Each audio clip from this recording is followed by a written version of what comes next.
Okay. I'll say I'm just gonna have to break out the brush and the ink. I'm out of one of those things of ink.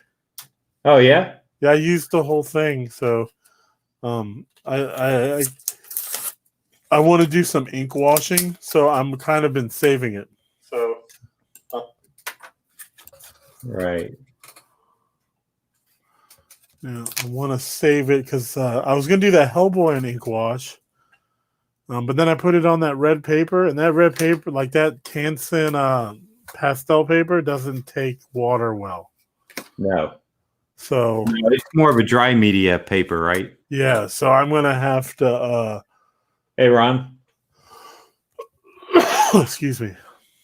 Hello, everybody. We are only on YouTube today because when I went into StreamYard, they gave an announcement that since there's been so much live streaming, among other things, that you might experience difficulties. So I decided to just pick my YouTube platform. Hello, Rod. Good morning.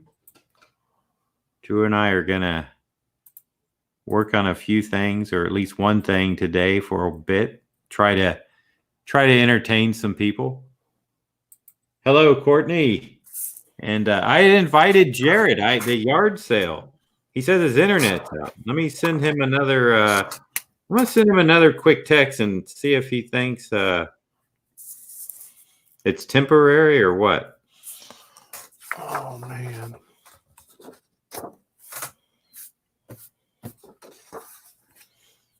Let's see.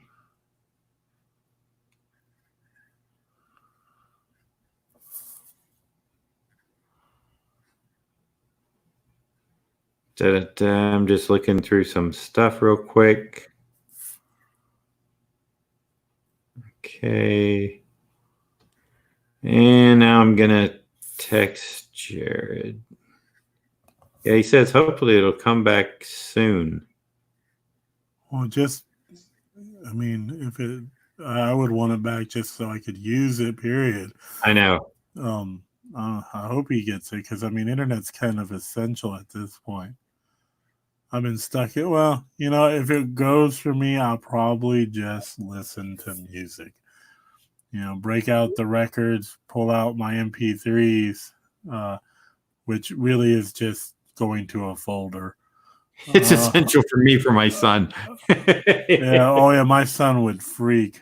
But, I'd be like, look, man, we got DVDs. Like, this is. Dr. Kaz is in the house. Happy Friday, Kaz. Let's see who else. ALD Collects. Ken Carson. Good morning, one and all. This Doom is the red is the red border is where I just printed out my grid for a 9x12. It's it's like an homage to the Secret Wars 10, the battle torn Doom. So I'm gonna be transferring it over to a piece of Bristol here in a minute. And I was trying to figure out some background. I'm going to do some sort of Kirby Dot Mike Mignola-esque, maybe shapes to just add some visual interest up here. Not a lot, I don't think. Black is always good. Black background, you usually can't go wrong. Makes your character pop. This is just a black and white one too, so still got to render. This is just we'll say the skeleton of Doom. Hey, that's a good title. The skeleton of Doom. That is.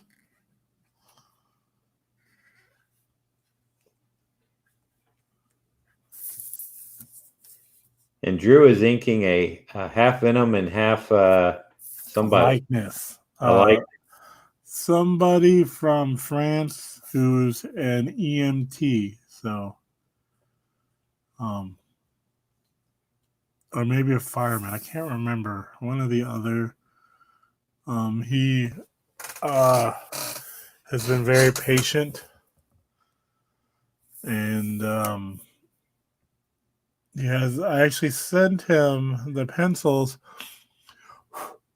Um, I want to say a month ago, maybe a month and a half ago, and he never replied. So, because since it's a likeness, I didn't want to print it out and start it until I get the hey, that looks like me. Okay, but he is so patient that he was like, well, I didn't want to bug you, and I was like, well, that's why I sent it to you. Uh, Give so me he the, was give me the thumbs up, right? yeah, and he was like, oh, well, yeah, it looks like me. So cool, yeah, do that, and so and And I've been forgetting to do it because, like, I think I told John while we were on privately that it's labeled Venom likeness. So in my files, it's all the way at the bottom. So I know I should be more organized when it comes to that, like things I've finished. But I missed it. I just kept missing it. And he messaged me this morning, just checking in a very polite way. And I was like, oh crap, you know what? I'll get on that today. So yep. And I have a book. I mean, I have it organized in a sense physically, but on my computer, shiny things. You go, oh well, oh look at that, I drew that. I'm gonna jump on that one right now because that looks cool to do. and Rod asked, Drew, are you inking over pencils? It almost looks like a light print and not pencils. It is 10% or 15% opacity. Right. It is digital. I thought everyone kind of knew you worked that way most of the time anyway. So yeah, yeah. And I would too. If Time. I was doing the digital pencils, I would, Dude, I spilt. Oh, I'm sure this is gonna be a Telemarketer. yeah. I've been getting a lot of those. I know. I'm gonna mute my mic, so I'll be right back. Okay. Yeah, working digitally is pretty nice. Because yesterday I drew this Hawkeye, and I had one of these, which I have a bunch of these waters sitting on my table because I moved the camera away, and I was drinking some water, and I spilt it all over my table, which destroyed this Hawkeye, but which was a good thing. It turned out because I redrew it digitally. And there's the advantage of digital is that even if I had done that, like if I had drawn it digitally at first and I spilled water on it, it wouldn't really have mattered. I wouldn't redraw it because I had it digitally and I could just reprint it. So it kind of bit me yesterday just penciling it. But that's fine. Like I was just trying to do something fun on the camera and that ended up in the trash anyway. I just got off one. It was just ready refresh. My water delivery, wanting to make sure that the bottles, I guess they need. Oh, now this is my mom, so I'll be back. Go into. So yeah, it's a likeness.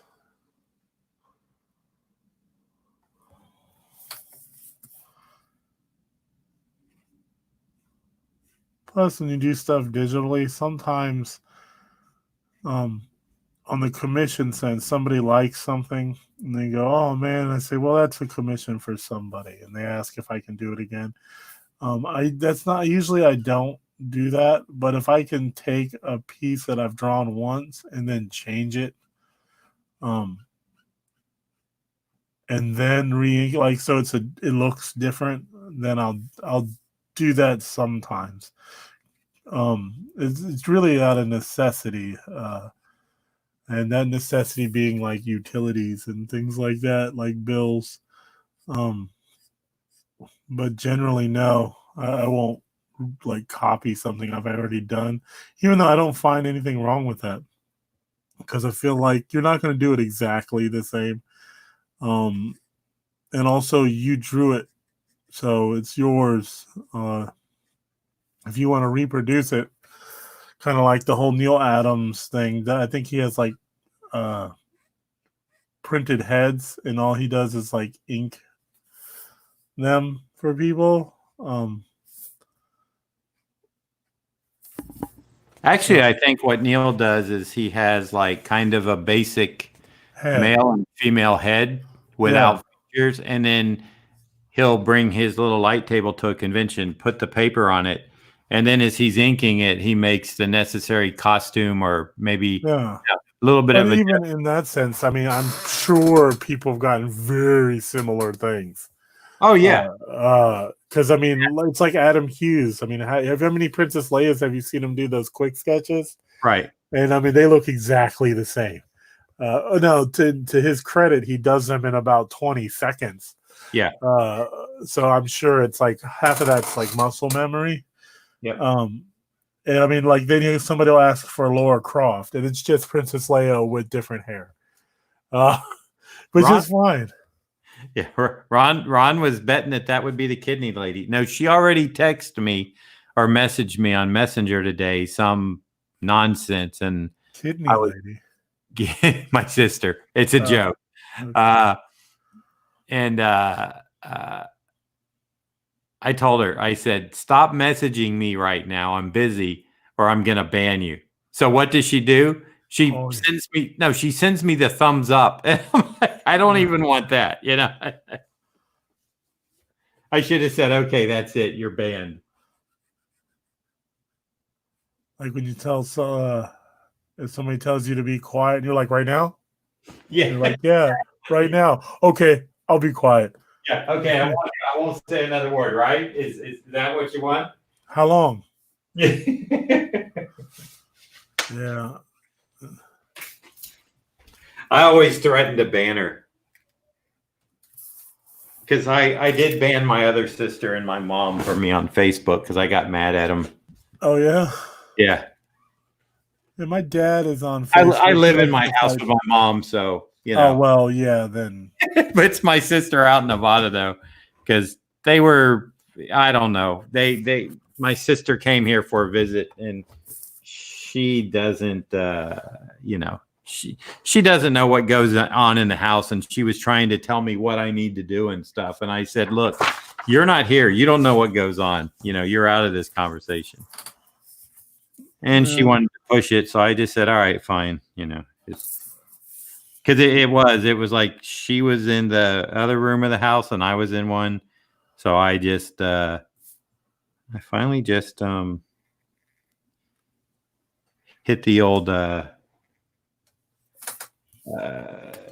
you know, banned someone on Facebook so she couldn't even send me a message or anything. Oh, you blocked her? Yeah. And my mom, because, you know, she's like, well, mom said this and mom said that. And I said, all right, well, she don't need to know either. It was pretty petty, but they've been on ban for like 2 years now. Yeah, and plus, you know, it's the internet. Half of it's really not real. Like, you know, when I say that in a sense that people always put their best foot forward or their worst. And like, you know, half the people who say really horrible things would never say that to your face. Right. Or the people just have the best lives that ever were created. You know, like they're living their best life. So then, you know, you have a lot of this weird jealousy with people. Which I'm like, God, like, don't you guys know that this stuff, even if it is real, who cares? Be happy for them. But like, even if it's not, like why do you care? I hate when I go, did you see, like, you know, that guy is in Costa Rica and doing all this, man, and blah blah blah, and then next day he's bitching about how he can't afford, like, who cares? Like, I don't care. Like, I just hope, like, if you're happy, then just be happy, you know. If you're going through a hard time, like all of us do at times, and you know, it happens. We're all going through hard times right now, right? Yeah. So like I feel like people put people on these weird pedestals are, oh, that's strange. I had a friend educate me on that years ago because I was bitching about somebody. And he was like, hey, do you mind if I say something? And I was like, yeah, go ahead. You know, he's a friend. And he goes, well, it sounds like you expect this person to do what you would do, But that's the thing, Drew. That guy's not you. So that's really like not fair to have that expectation of him. Like that's what you live by. And not even that, like maybe he doesn't see it as wrong because the way he lives. Maybe to him it wasn't wrong. So like you should like the matter of perspective is like you shouldn't measure people by what you would do. Cause what you would do is only what you would do. Like think about that. And then I was like, you know what? You're right. Like it's a lofty expectation. And just because I would do that doesn't mean that other person would or should actually. So yeah, it took it was like one of those epiphanous moments where you're like, oh, you're making a lot of sense right now. And I kind of am embarrassed that I've been bitching about this for like an hour. So we all go through that, and then sometimes it just takes it takes that little rant to get it out of your system, and then you're like, I shouldn't feel this way. Yeah, and I do that. Human nature. We're all guilty. Yeah, like I learned that as well too. Like Buddhism has taught me that like people are fallible. That's why we're people. Like none of us are perfect. That's the beauty of being people. Is that we're not perfect. But we can achieve like greatness even with our imperfections, Sure. Oh, so my son is very just yesterday I got him a Dell gaming computer, not this past Christmas, but the one before. Yeah. And the little kid that's older than him, he had got like an iMac. And so he was telling my son like how much better his iMac was than his gaming computer and stuff. And well, I got him a laptop on purpose so that when we would go somewhere, he could take it with him. Yeah, of course. I explained to him it's more portable. I said, even with an iMac, you have to pick up the whole big monitor and everything. It's if you want to go somewhere with it, which usually you don't. And so I said, I picked this out for a lot of reasons. Number one, it's built for gaming, not for anything else. And I even did some upgrades to make it better than just the standard. Yeah. So just yesterday, this kid got some gaming computer, and my son was like, well, when I got my gaming PC laptop, I won't say the kid's name. He said it wasn't any good and that his iMac was better. And he goes, but now that he has a gaming laptop, I'm happy for him. He goes, is that a good thing, Dad? And I said, yeah, it's a great thing. I said, you should be happy for what other people have. Yeah, like it really touched my heart to hear a 7-year-old, come to me and say that, especially after, I heard what the kid was saying to him. Oh yeah, it's kids, I get it, but still, there's adults that still do that. Well, that's it, and I figure him at 7, if he has that attitude when he gets older, he's just going to be better. Yes. Hopefully that's the case, and I believe it is. Yeah, you should celebrate your friends' triumphs. Like right. Their victories are your victories. That's what I always tell my friends. Like, had a friend trying out for Marvel, and I was helping him out by with his layouts. And then like there was a few pages that were just kind of rough. And I had done so many samples for Marvel, like I kind of knew like exactly from my own mistakes, I knew what they were going to point out. So I wasn't rough, but I was honest, and right. He kind of got mad at me. Yep, I know exactly how that goes. And I was like, man, like I know I can tell you're upset, but like I'm trying to help you. I'm not trying to tear you down. All the things I'm telling you are things I've been told in the same process. and like your victory is my victory, buddy. Like you're my friend. So like if you win, I win. Um, I'm not trying to sabotage you. I want you to get this job. Um, that would be awesome. I'd be super happy for you, you know? And then he kind of paused and he was just like, oh, I'm sorry, dude, for getting mad at you and this and that. Like he was, um, you know, it was a very honest moment between us both. Like I was just like, I mean, I wasn't offended because he's my friend. Like, why would that offend me? I understand why he was mad. No one likes to be criticized, especially when you feel it's okay. And this is his job, which is close to his heart, you know. But I just wanted him to succeed, you know. So it but then I find that a lot of people aren't like that. I'm told that at least. They're like, you know, people don't think like that, Drew. And I'm like, well, maybe they should.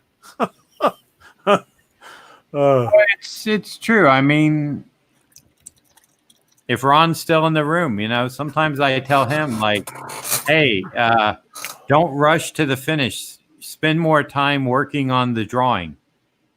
And, you know, I know Ron is on limited time and he just wants to have fun and he wants to get to the finish. I'm guilty of that. Sometimes I start drawing something and I want to get to inking or coloring and I rush the sketch part. And then when I'm done with it, I look at it and I'm like, man, I need to redo this whole thing over. And I do. So I've tried to help other people and they have the opposite, you know, they have that reaction that I, you know, I'm running them down or why am I? And I'm like, I'm not. It may sound harsh, but hey, I had some harshness on my way up. You know, people were very honest with me. And yeah, sometimes it sounds brutal, but sometimes it's what you need to hear. It is. And it's, you know, it's. But there's a way of going about it where you're not cruel. Well, yeah. But sometimes that doesn't sink in as good as a good old Gordon Ramsay, you know. Yeah.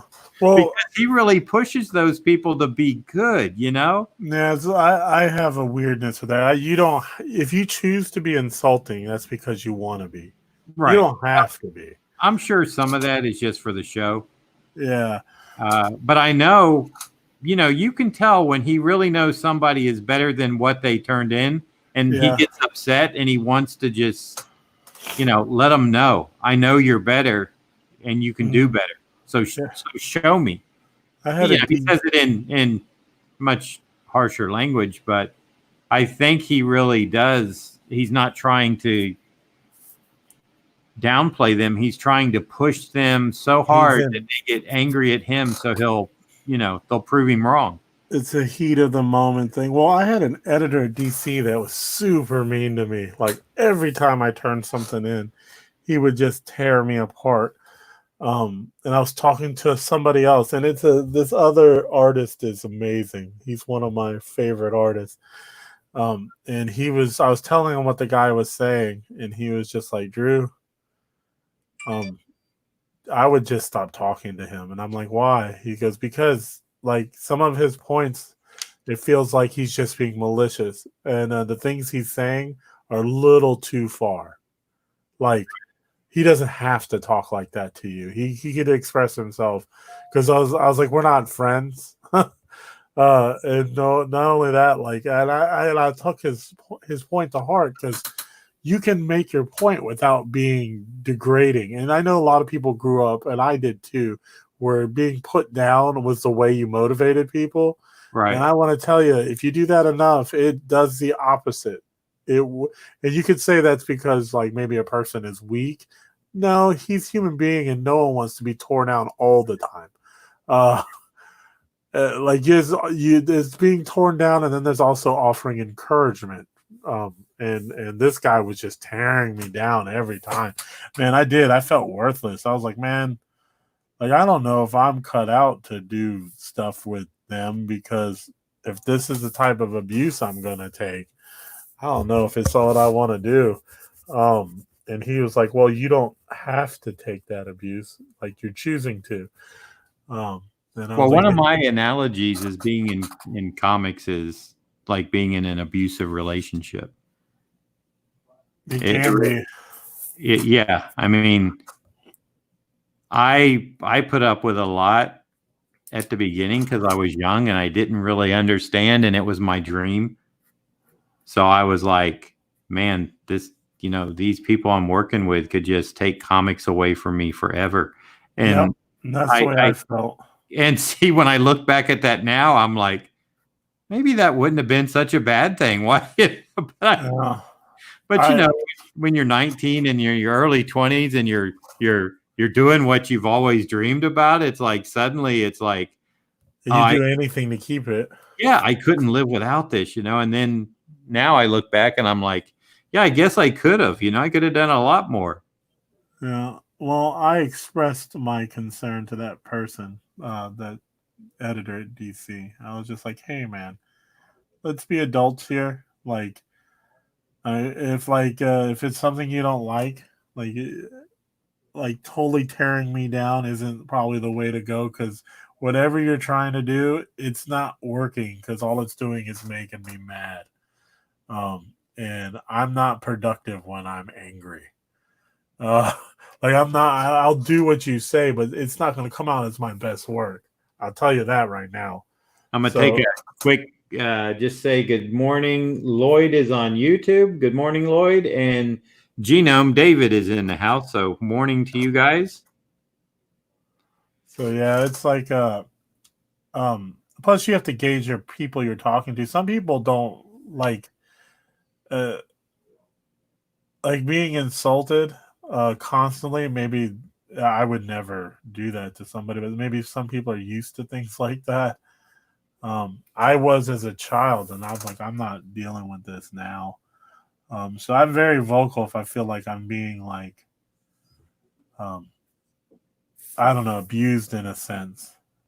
And then, like, I feel like after that, like, I didn't get work with them, but it wasn't, the weird thing is the guy was like, I was like, do you mind if because I knew another DC editor. I was like, do you mind if I show these samples to this guy? And he's like, well, uh, if you could not do that. And I was like, what? And he was just like, well, I was like, well, who have you shown my things to? And he was just like, well, I haven't shown them to anybody because I feel like the errors you have, they're going to point out, and it'd just be a waste of time. And I was like, oh. So in my head, I was just like, okay, I understand now. This, like, you're not trying to help or get me work. You're just kind of, I don't know, keeping me to the side so you can crush me every once in a while. I don't understand what's going on. Yeah, I don't. I wouldn't have even asked to show the samples. I would have just went to another editor and sent them to him. Yeah, that's what I should have done. This was a long time ago. I know. Like I said, when I started, I was, when you're 20, 21, 22, and I find out these guys weren't that much older than me, but they could hire or fire me. Yeah, they're in a position of power. And it's like it was kind of scary. I was like, man, they could blackball me from comics. I may never get to do another job, and that scared me. Yeah. It is a reality. I had to get over the fear. I had to get over that, like, never working in comics. Well, I'm not working in comics now. I'm still alive, Yeah. But the 20 to 23, 24-year-old me didn't have that same, I don't know perspective. Huh? You didn't have the same perspective that you have now. Like, yeah, I had like, wow, everything I worked for up to this point doing comics, it's the Thanos snap, right? It could just be gone. I have a lot of nieces. I have like 4 nieces in their 20s. Mm-hmm. And yeah, everything's end all be all. There's no like in between. It's like in between doesn't exist. It's either the worst it could be or the best it could be. Right. And like all scenarios lead to those two presumptions. Like, hey, if I get this job, butterflies and rainbows and unicorns are gonna rain. But if I don't get this job, I'll just die. Right. Like, and it's like, wait, if you don't get this job, you're still where you are today. Like, without that job, and you're fine. Like, Yeah. you just get another job, But it's a bit. I'm not gonna generalize and say it's all young people, because I know some young people who are very old at heart. Right. But in my experience, the tendency tends to be the best or the worst. And I was probably the same way. I'm pretty sure. I'm almost 1,000,000% sure I was. Uh, um, but yeah, I think we have age and perspective on our side. Yes, I definitely have age on my side now, and perspective also. You're just like, you've already lived half of that, And the funny thing is those same editors who wielded that mighty power over me, they're all gone. Yeah. It's like, yeah, editors is a revolving door. right. And it's like, knowing that now, it's like, okay.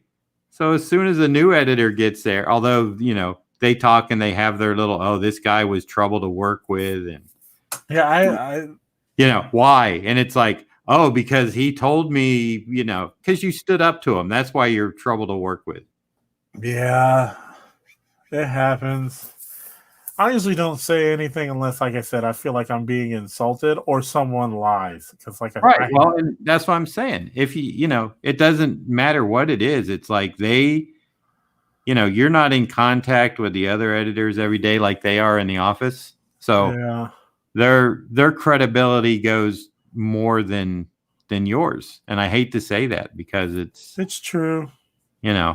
Well, I have I've worked with editors where I tell people, I'm like, oh yeah, I'm working with this guy, and they're like, oh, that guy is a pain and this and that. Yeah. And then when I work with them, I'm like, man, that was awesome. I didn't have any issues. And then I go, my 44-year-old mind, when I hear people criticizing an editor like that, or a person in general, I go, you know what did you do? And maybe it wasn't this editor's fault. What did you do? Were you late? Like, were you always late, or I don't know, maybe your work was rushed? Like what made your relationship with this guy so bad? But then when I worked with him, it was amazing. And he was kind and respectful and whatnot. So I always feel like you only get half the story usually when people are criticizing, you get their half, which tends to be rose colored, I feel. I hear my phone. Oh, okay. I'm getting so many spam calls. It's ridiculous. Yeah, I've got the one where my social security number has been deactivated and I can't use it for anything. I'm like, well, if I can't, then nobody else can either. Good.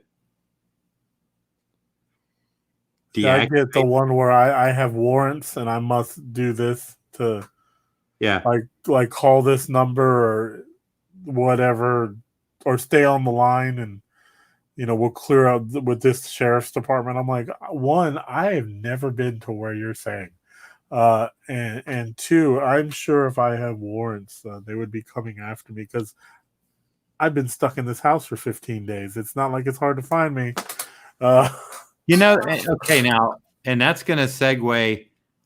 I don't know when it's coming, but there's counties all around me. Like actually the Orlando's in Orange County. I didn't know since Tuesday they are under a mandatory quarantine, like all essential. This is how blind I am to this stuff. Then Osceola County, just as of 11 p.m. last night, they're under a 2-week, 14-day. Same thing. I'm in Volusia County, which might be the biggest county in Florida or one of them. And I'm like, okay, when are we going to get that mandatory? You have to stay in for 14 days, all non-essential businesses. And at that point, I don't know if the building that I'm in is going to be able to open its doors, and I don't think it will be. Yeah. That is going to be a problem for me because I don't have a work set up at my house for everything I need to do. I can do certain stuff, but like I said before, the kitchen table is not the comfort zone. You may have to be uncomfortable then for a couple Well, of weeks. like I said, I can't do some coloring and stuff, watercolors at home. It's not going to happen. If we do get this 14-day thing, and I don't know if I'm out and an officer pulls me over and I tell him, hey, I'm going. Well, if the building gets shut, I can't come in, period. So, Yeah. but if I tell him I'm going to work because I still have a job because I'm self-employed, I don't know if that's, I'm a non-essential business. But you're not seeing anybody. Like Yeah, you're not exposing. There's no way you would expose anybody because you don't see anybody. well, except my family. Yeah, well, I'm just saying though, if you don't have contact, even if it is with your family, if your family doesn't go anywhere and you don't go anywhere, 0 + 0 is 0. I'm just waiting for, when is Volusia County going to get everything shut down? And, I think and this was the weird thing. They were saying what you could do, what was essential. And one of it was, if you needed to go to work, I think it was doctor appointments and stuff like that. Yeah. And it said like picking up takeout orders of food. Now, nowhere in there did it say you could go to the grocery store. Oh, well, I would figure that would be a given. Well, but it was on there was only like 3 things you could do.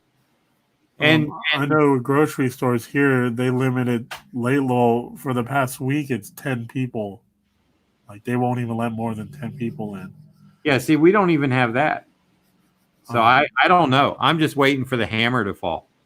Yeah, they've been pretty diligent here where I am. Like the restaurants are only letting in 10. Well, we don't even have that. You can't sit down and dine. It's all drive-through or takeout. Yeah, all the fast food places are just takeout and all of our restaurants are just strictly takeout. Yeah, takeout. If they have a drive-through, fine. But you cannot sit in a restaurant and eat. Yeah, the comic shops are now closed. Like they're not. Maybe now the restaurants are like that too, because I know Wednesday was the last day. They were allowed to let anybody in groups of 10. This past Wednesday. So and then Thursday, they were closed.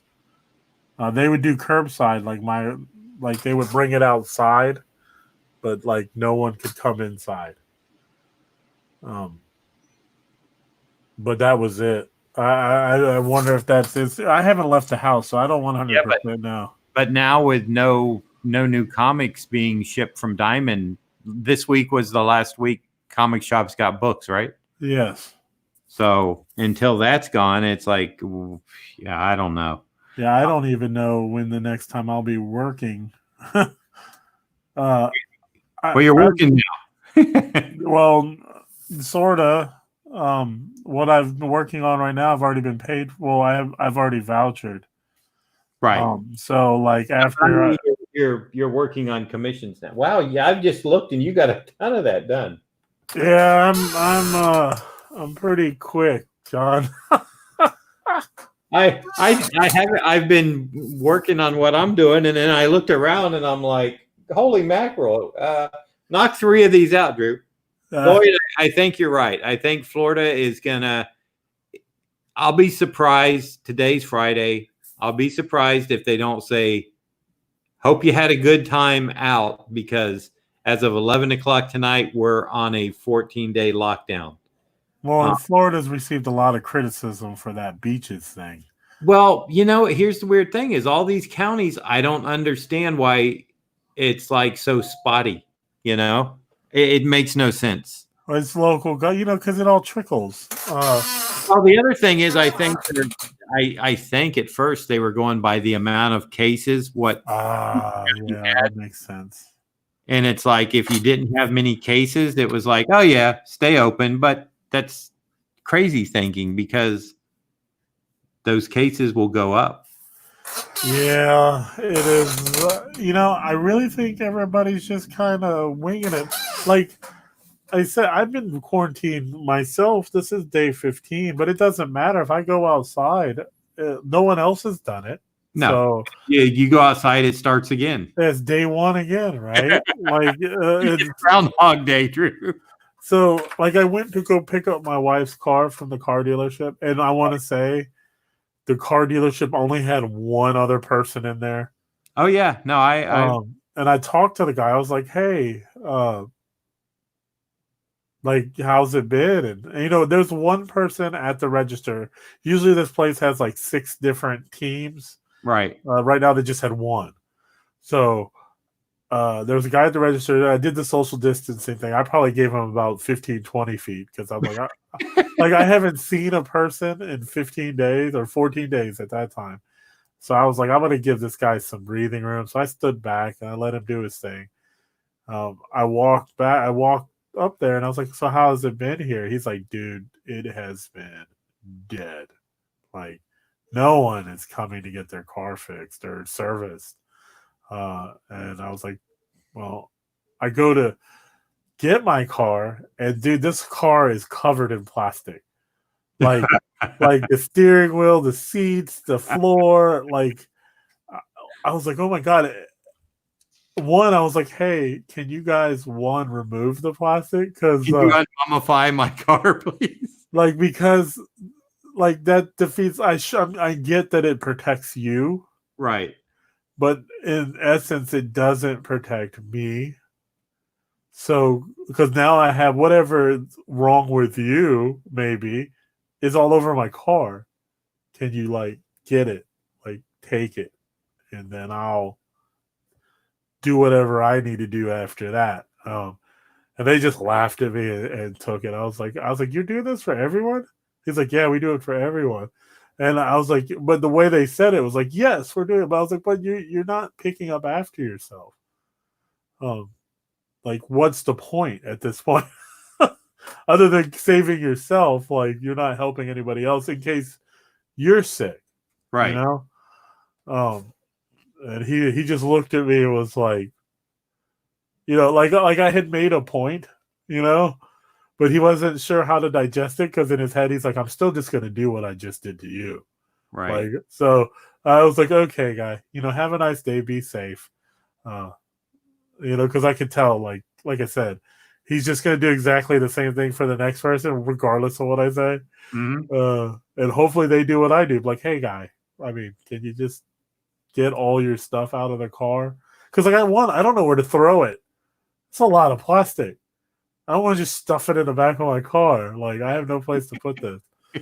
I don't want to drive down the street with a back seat full of plastic. So, get rid of it, please. It'll be like, what is it when you have a computer monitor or something? You have to throw it in a special. Yeah. You're supposed to go to the dump. Well, we're allowed here to put one on the street, and they'll come pick it up. Yes. You can't have like 10 out there, right? But you could do one a week, and they'll come and pick it up. TV, like any printers, stuff like that, they'll come and pick it up on trash day. But yeah, you can't have a buttload of them, or they will not pick it up. You have to take it to the dump, and when you go to the dump, you have to go to the road forks, and you have to go to the one side. We have the city dump, and the only time you ever go there is if the trash people won't pick your stuff up. Right. Yeah, I used to go to the dump with my father because when he had his tire company, he would have all these old tires, and that's the only place he could dispose of them. Yeah. I have some fond memories of going to the dump with him on Sundays and the smell and all the other trash and just seeing, like, what's in a landfill, I'm surprised those are fond memories of smells. Well, I mean, in a not in a good way. Okay. It's like I remember, I had like, a friend who lived near the dump here, and in the summer, man, jeez, like when he was oh, downwind, oh, and I'll tell you what else too. We were going out there one time, and there was this odor I had never smelled before, and I asked my dad. I said, "What is that? We're not even that close dead to the things. dump." And he said, "Well, somebody ran over a skunk." Yeah, dead things. Dead things have a horrible odor. Well, especially a skunk, Yeah. because that just doesn't disappear. That like takes some time. When they hit that odor stack or whatever they have, and that thing gets squished. Could you imagine the car that whoever hit it? Ugh. Yeah, that's gotta be awful. So it was like 20 times worse than the smell of the dump.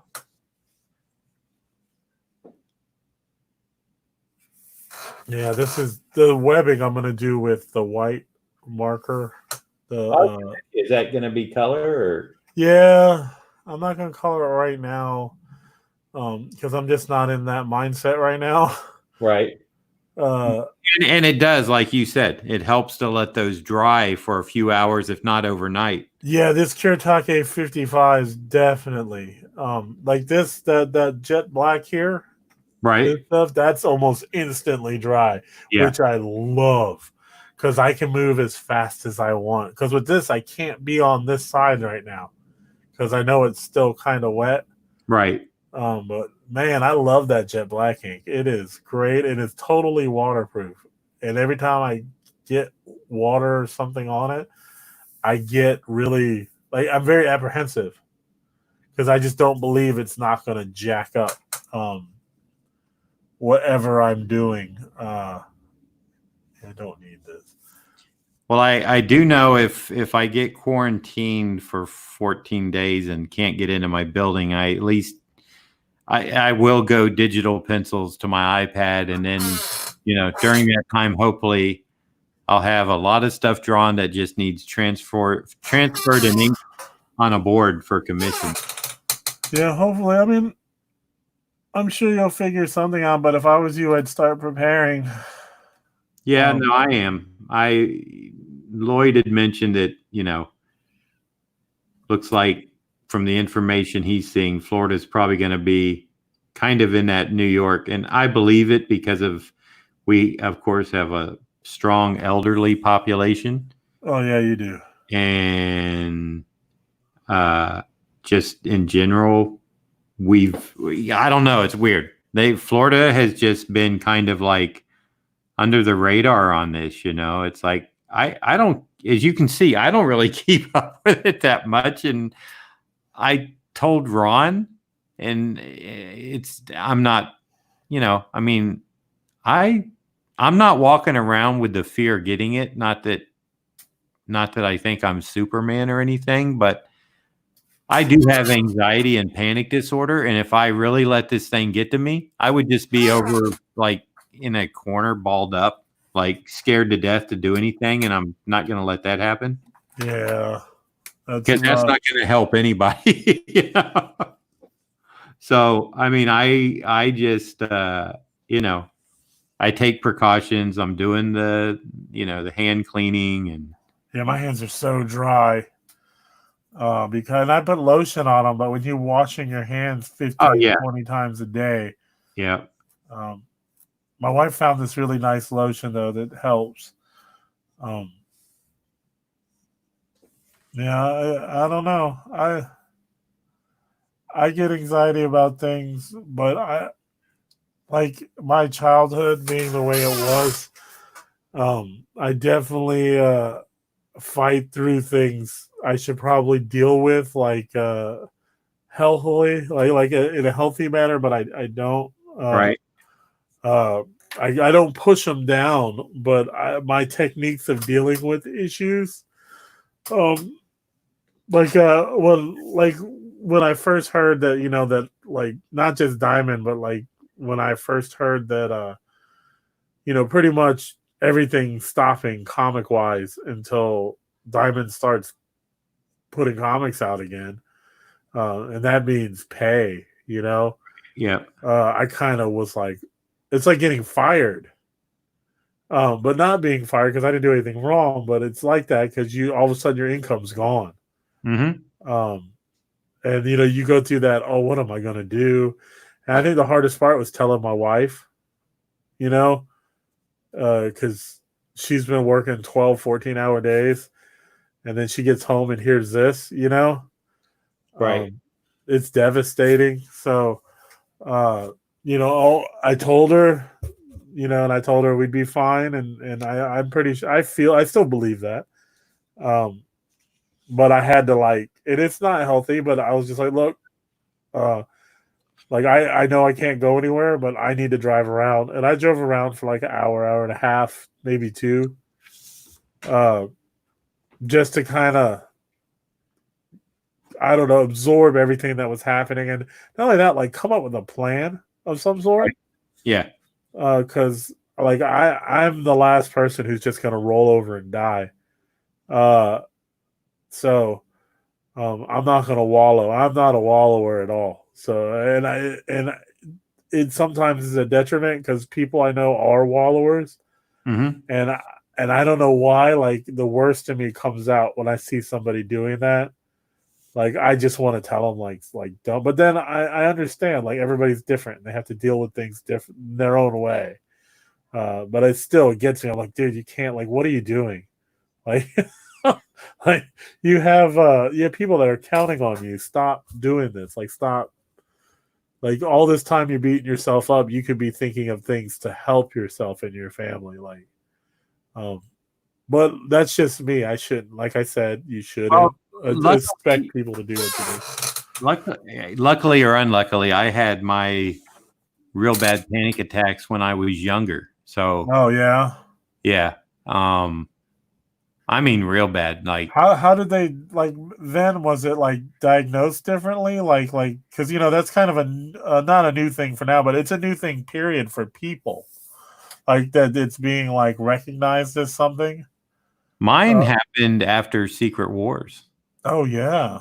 I mean, literally, we were at a convention in Palm Beach or somewhere down south.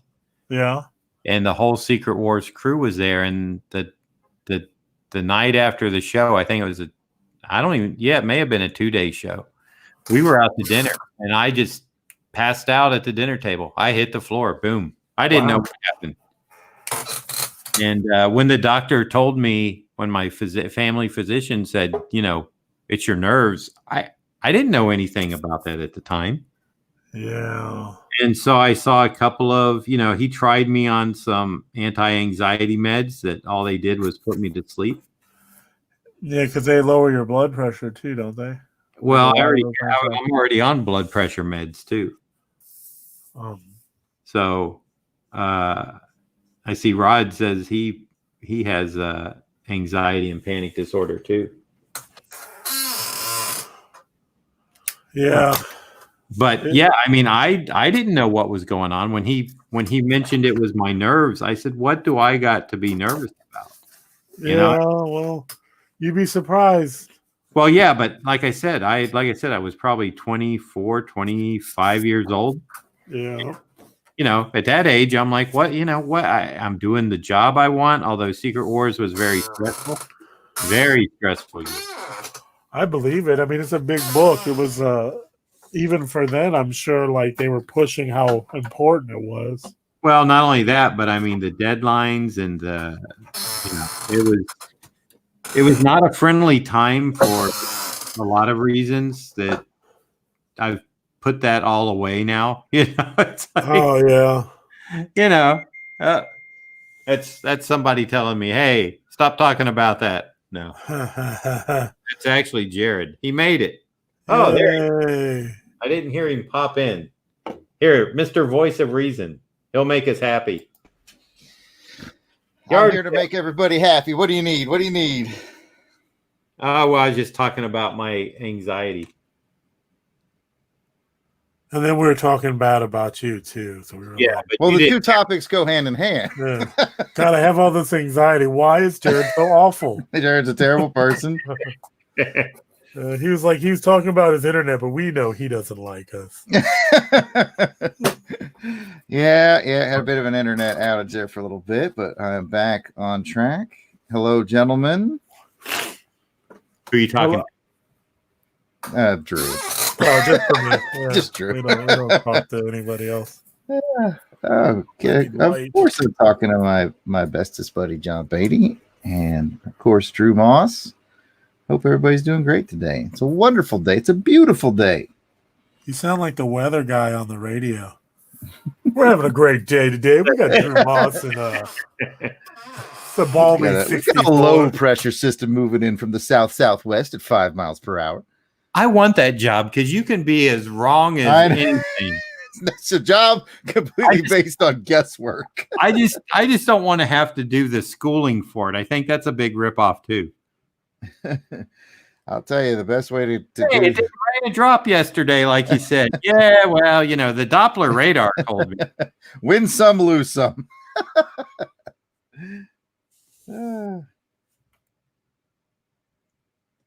Yes. So, Jared, Sir. they turned it right back on as soon as you paid that cable bill, right? Let's just say I hopped on my neighbor's Wi-Fi. Oh, okay. No, You got his password, or he's open? I actually do have two of my neighbors' passwords because we're a tight knit community like that. But no, it was just my Wi-Fi went out for a little bit there. I can imagine that. It's been happening to me at the house, and it's so funny. My son Jacob would be like, he'll be in his room playing a game, and I'll be in the living room doing something on my laptop, and then I'll hear him go, "Guess what just went out?" And I'm like, I'm still like, and he's hardwired. He's like right into the modem. That's the way to be. But he still drops it before I do. And then I'm like, no, don't take it out. Yeah, because your phone's still like trying. It's like, oh, it just must be my, your phone's basically trying to problem solve on its end. But the hardwired's like, nope, we're done.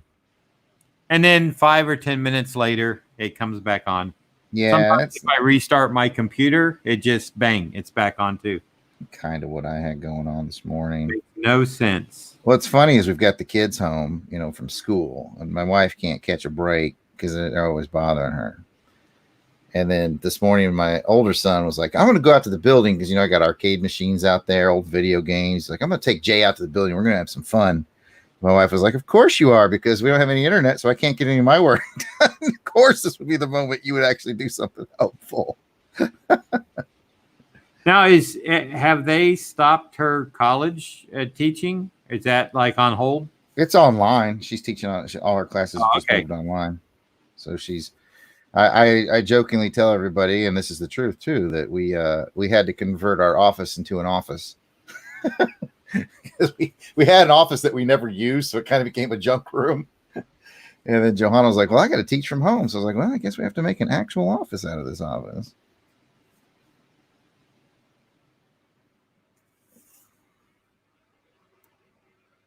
Well, that got quiet. Oh, I could tell some jokes if you want. Now, what are you working on there? Book page sketch. This is actually a page from an old tattered page from an old dictionary. Mm-hmm. Somebody gave it to me a long time ago. I think it might have been Kirk Spencer. It was like, because it's a page that defines beetle. It's got all these different beetle definitions. So I'm drawing Blue Beetle on it. But I think Kirk gave this to me like years ago. But Lloyd just said no dad rap, Jared. Did he? So he wants dad rap? Is that what you're saying? I can cue that up. I cue that right up. Nah, Lloyd's good dude. No, well, you know what? They continued, during Bike Week, which is the first weekend of March. We just rolled right in through that. They didn't cancel the events or anything until Friday night, the last weekend, but 500,000 plus people from all over had already came into our state of Florida here. So, oh yeah, Good city planning. I need to be quiet because actually the mayor is the assistant principal at my son's school, and I went to school with him and his brother. But the city hall is literally like a stone's throw away from me. So then they will throw stones at you, is what you're implying. well, I'm saying they could if they wanted to. Maybe. I don't know. I might throw back though. I was speaking earlier. I don't know if you were listening, that there's a lot of counties around me that are getting like shut down and quarantined, where we're kind of on, hey, you need to self-quarantine. And I'm like, well, why haven't they, what's the deal with Volusia County? Why haven't they instituted a mandatory yet? And I assume it's coming tonight.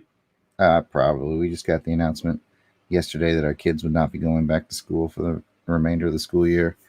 They're working on they've floated that. I mean, right now they're looking at April 15th to go back, but they'll probably end up doing like they did here. And then they're basically letting the parent decide if you want your kid to go to the next grade or repeat. For here, they're doing basically they're setting up distance learning using the internet so they can finish out the year, and the kids that don't have internet, they're looking at it. It depends by school district, but they're looking at either just doing it old school, 80s style, printing out packets, sending them to the houses, and then having what they call the homework hotline, where the kids can call if they start struggling. Teachers will be on call, or they'll offer, presumably this will be fading out by the summer, so they'll offer some summer school classes for those kids to catch up to. So that's they just had the press conference yesterday about it. So. Well, luckily I don't need to worry about Jacob. He's probably doing third grade work already. Yeah, we were saying the same thing about Jay, because he's in pre-K, but like he knows his alphabet, his numbers. He knows all that stuff front to back. So it's like those sight words. Yes. Yeah, it's like in VPK, Jacob was like he was reading signs and stuff, and it's like I had no worries about him at all. But what about Drew Moss? Does Drew Moss know his sight words? I don't know. I would assume he does, because he's ignoring us. He has self-quarantined himself. I muted myself. Am I back? You're back. You're back. They instituted all that stuff like a couple weeks ago. Here, like they do a lot of stuff online already here. We're pretty progressive school system, so they've been learning online for 2 weeks so far. And if you don't have internet, like they already distributed the packages before they locked everything down. That's great. And they canceled the school year on Friday of last week. Yeah, ours got canceled yesterday. And yeah, it's like I guess Florida will be last in that coming too. It's been rough, the school online, because they're constantly because my son is in the second grade, but they're learning geometry. Dr. Kaz just says, "Hope my parents don't make me repeat school." It like you're safe, Dr. Kaz. Concepts like the concepts in geometry, like with parallelograms and rhombuses, and like discussing how squares can be rectangles, but rectangles can't be squares. That's and right. like you're trying to explain this to an 8-year-old, and he's just like I thought you were an adult. Like, why are you saying this foolish stuff? And they're like, I have to. So like, I got to take 2 hours out of my day and I'll become a teacher. Which is rough, to be honest. Without the pay. With no pay. About. I would like a kickback. some sort of kickback or gratuity. Because I've been usually I stay up till 1, but lately I've been staying up till 3 because I got to make up the time I lost. And like I said, I don't mind teaching my kid because I do that anyway. I'm gonna send my kid your way, Drew. I gotta dedicate at least 2 hours a day to educating my own son, And It'd be different. It was something he learned already from a teacher because then he has a base. But some of this stuff, like I said, geometry, he's just like, excuse me, like obtuse, acute. Like, what are we talking about? I was like, I know, I can't believe it. It's second grade. What are we talking about? Yeah. Then he has a science project due on Monday. How's that work? You have to do it and then take pictures and send it in. Just Google image search some other kid's project. Look, we built a space shuttle in the backyard. Photoshop. You It don't looks need exactly to like the space shuttle. You don't need to tempt me because I will do that. I think that would be a fun thing to do.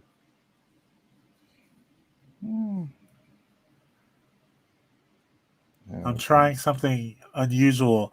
I use the Kuretake ink right here in this area, but then I'm using marker on this area. So when I'm going to color all of this magenta because this is his helmet on, it should degrade the marker but leave the Kuretake ink alone. So I have a nice like fade in this area of blackness. In theory. So it's going to be in color. So you're just I'm coloring right now, so you can get that nice. I'm prepping. Yeah, but it could all fall apart. Like this is just guessing. This is guesswork at this point. Welcome to every drawing I've ever done, Drew. Wow. Now, ALD Collects, and I forgot your first name, ALD, but New Hampshire just closed all non-essential, I guess, businesses down until May 4th. Jeez. Wow. That's not fun. We call that in the comics industry. We say that that sucks. Is what that is. And we also, I hate to get all technical on you guys. we need to say Is that a French term or publishing canceled. And if you're from Canada, then it's that blows. BLEAU, something like that? Yeah. Blues. And then That's you insert moose or meese, as I like to call them when they gather. Technical terms, guys. I hate to drop all this technical knowledge on you. Well, it's the teaching you've been doing to your 8th grade. Yeah, I'm like Rhombus. I barely knew her. I know. It's like my son has these math problems, and they're just things of 10, and he jumped on them, and I'm like, hey, wait a minute. You got to wait for me. And he's like, already done. I'm like, all right, let me check him. And sometimes I'll catch him where he missed just a little one, and I know why he missed it because he was hurrying. I said, you got one wrong. And he looks at it, and he's like, what do you mean? I said, this one here, look what you did.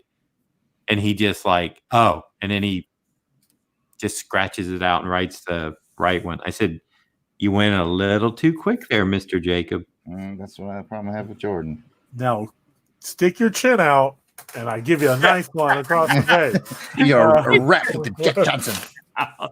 We'll take our time from now on, won't we? Stick your chin out. You know what to do. Put your chin out. That reminds me because I looked up the quote from Improvise. Now I can't remember it. Improvise, adapt, and overcome. Yeah, and it was so funny when they brought the suite out and Clint has him, in, and he's like, "Okay, lift your chin up higher, and boom!" What a great movie! That's like one of my little guilty pleasure movies. Oh, there's nothing guilty about that movie. It was great. Well, come on, Mario Van Peebles and stuff. It's like don't besmirch Mario Van Peebles or his sister. No, his sister is gorgeous. Yes. No, what I'm saying though is you know that. Well, I don't know. I don't think that platoon could have, they would have been kicked out of the Marines. Yeah. They it's all movie. They lacked discipline. Well, that's what I'm saying. It's You all movies. it's a guilty pleasure because it wasn't as realistic. Well, I mean, in parts it was, but overall, it's a fun movie to watch. But you know what? It's funny how life imitates art, or art imitates life. Because if you're familiar with the reggae rapper Shaggy, Mr. Oh, yeah, Lava Lava, Just saw him. he It wasn't me. exactly. He was a United States Marine whose drill sergeant would give him weekend passes to go do his music at the local clubs, and that's how he got his start. In fact, in his first big album, which is called Pure Pleasure, he thanks his drill sergeant inside the liner notes for all the weekend passes to get his career going. So I can't help but like that's the same thing Mario Van Peebles was doing in that movie. So it's weird. Life's weird like that. It can be. I think this is going to work out. I can already see the black drying lighter. Nobody likes to show off, Drew. Oh. Yes, this is going to my plan. It's going to work. Good. Let's see. Let's take a look at this on the. Now, Oh, you see where it's light? Now, here, I'm going to show you. Let's see. Let's watch it happen. Okay. Let me get the proper marker. As I everybody move pay attention. Magic's happening. stacks and stacks of paper. I think that's the best line I've seen today. Cats, I just love that. Oh, Dr. Kaz. This is what you do when you tempt fate, right here. That's right. You just, but the thing is, like, see, and I did pick up some of it. Now it won't smear for sure. Okay. At least because let's see. So, right. You crazy son of a. Yeah, right? How dare you, sir? Look at him with reckless abandon. With reckless abandon. Just like, I'm going to use a very old internet meme just to see who gets it. But he's all in there like Leroy Jenkins. Yeah, I have no fear. I used to, when people used to come up to me, and you can appreciate this as an inker, John. They would say, like, because I inked exclusively with brushes back when I started inking my own work because I wanted to force misery upon myself. Right. So I got all right with it, and people would ask me, like, "Hey, man, I want to use brushes, but I just suck at them, and this and that." And they'd show me their work, and you could tell, like, they're very hesitant, like they were holding back because they're scared they're going to push too hard or whatever. And I used to tell people, and I, pardon the term, but stop being a pussy. Like, just do it. If you mess up, like, you mess up, man. You learn from it, you move on. It's like what you're doing, you're not getting paid hundreds of dollars to do. This is you trying to learn.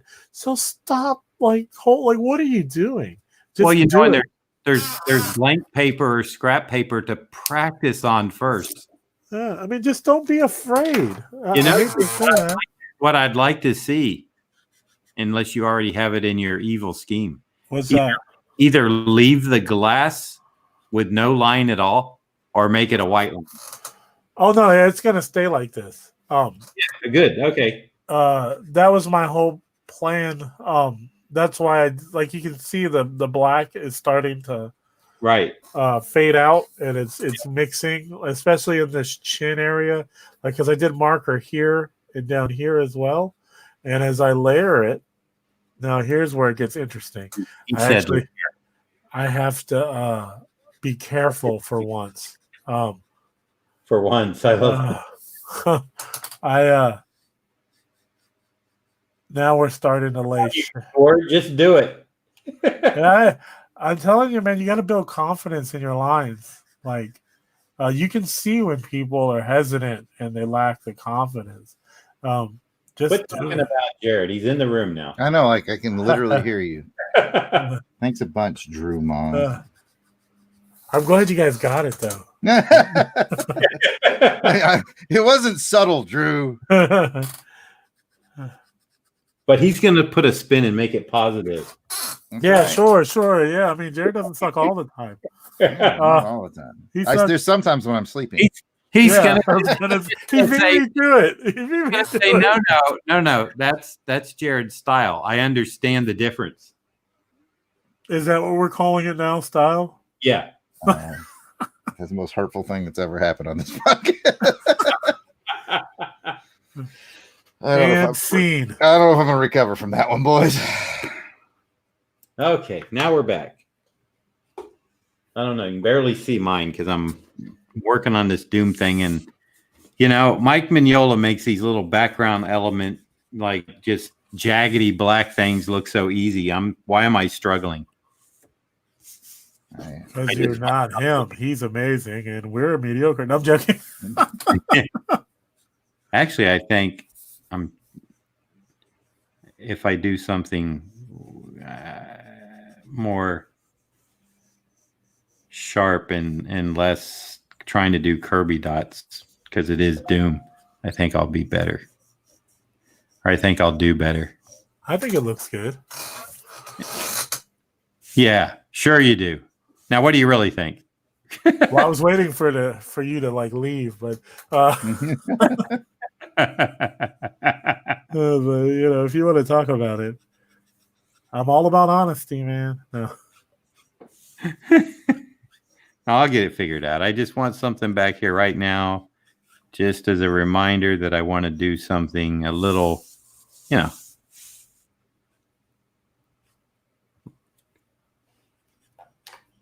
little something back here. It's working, John. Yeah, it's working now. I think it was, sometimes I get carried away with the Kirby dots. Oh, there's no such thing. Oh, yeah. Well, you know what? You could be right, because I love Art Adams, and man, he can really Kirby dot some stuff up. You're going to talk about somebody who's obsessed with details. Jesus. I got it. But I mean, He's wonderful. It works for him, It does. And he 'Cause does that with everything- microns, man. I know. It's like his stuff is rendered to the 100th degree, and it's like beautiful. It is. We can all. Oh, that sounded weird. Oh, it is. Good. Good.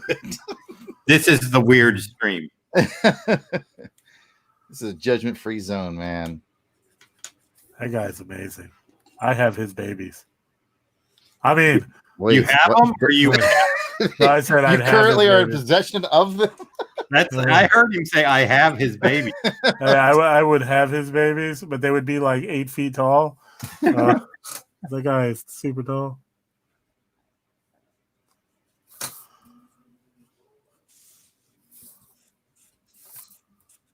Yay! Things are happening. I'm entering this phase a little early. It's because I was excited to try it out. I know you were, But whatever. but what am I? Yeah. I know you were, but what am I? John Beatty, everyone. He'll be back at he has a show at 8. 9:30. Tip your waitress. And unless the city gets locked down, No. If you're drinking, don't drive. I believe I really believe it's coming tonight. I feel it You because feel it in the Can air you- tonight. You beat me to it again. it's all around us, but it hasn't hit Volusia County yet. And I'm like, what's going on? Somebody, why is Volusia County? Are we going to be like ground zero? Are we going to be the one that they don't do anything to, and then You're see gonna be what grows fine. back? Oh, I know. I'm just pontificating a bit here, or whatever you want Stop it. No words like that. to. Words bad. Hey, Hulk was yesterday, That's true. and a fine one it was. I have to mail that. I got my packaging material. Well, I just mailed like 8 packages because this online store thing is going really well right now. It sucks is that I have to package 8 packages. Right? That took forever, man. And I didn't do it all at once because the orders came in like at different times. But actually, people buy prints online. I like some of your prints. I just don't want to. I'd rather pick them up in person. Well, yeah, well, that's the thing. Like, I feel like the shipping kind of outprices the prints, but so I add extra prints. So if somebody buys a Batman print and I have like Batman related prints that I actually just put. So the person who bought that Batman print, if you're listening, when you get like 4 prints, that's why. Because I feel bad because you're paying $10 for shipping on one print that I added extra ones in for you. Hopefully Hopefully that'll make up for it. Yeah, that's what I feel like. I don't know, man. I know I am Korean, and we value money a lot, and like we're very frugal people, and like you have to find value in it. So if I can add value to where I think it's fair for both of us, You will.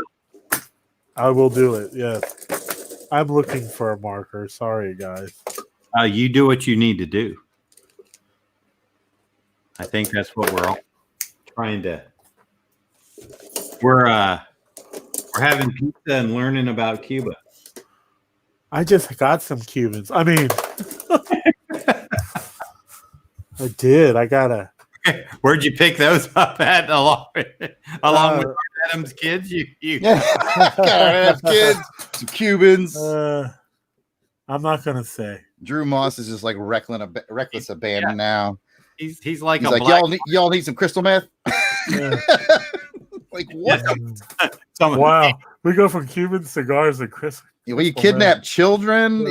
Hey, I have a particular set of talents. He's got the blue meth. If Arthur Adams ever wants to see his kids again, he's gonna do me a dang commission. Hey, that would probably be equal value, I think. Of every character Drew wants. No, I just want one. I'm trying to be fair. What would it be? Why What be would it greedy? be? What would it be?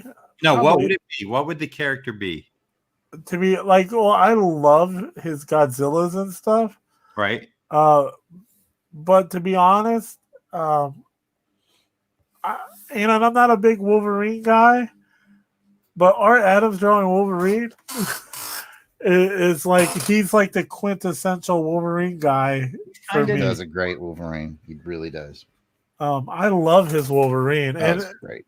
that or Nightcrawler, maybe Longshot, just See, now Yeah. your long shot might be good.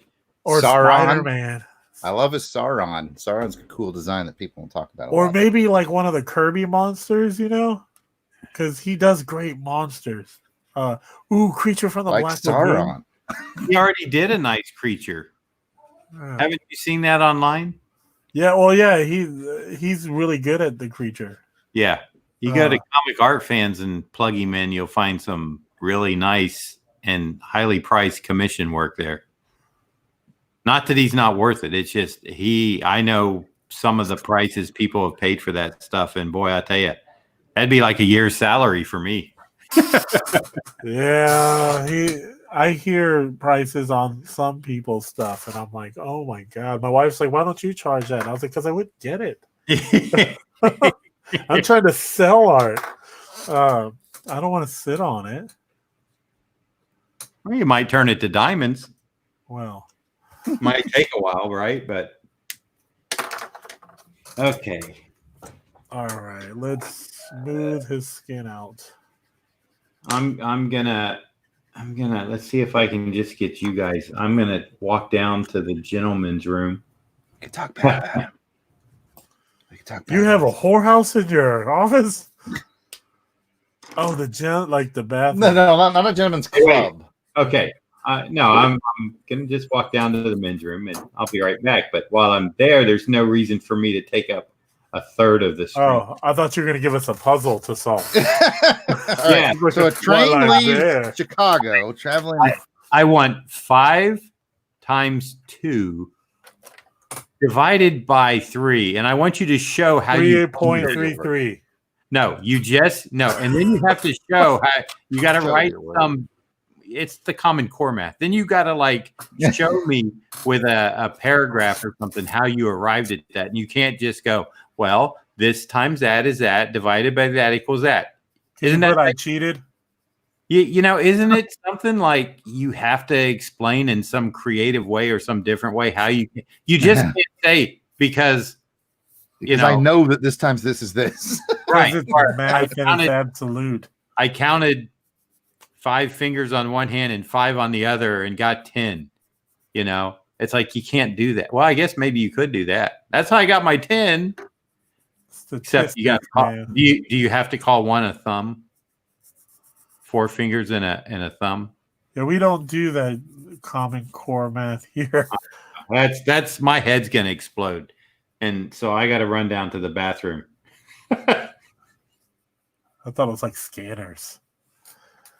Next thing you know, Tom Selleck comes around the corner with cross-dressing Gene Simmons.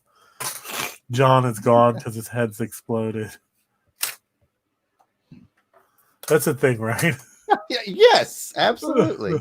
I saw that movie when I was, I think, 8 or 9 in the theaters, alone, in a military movie theater.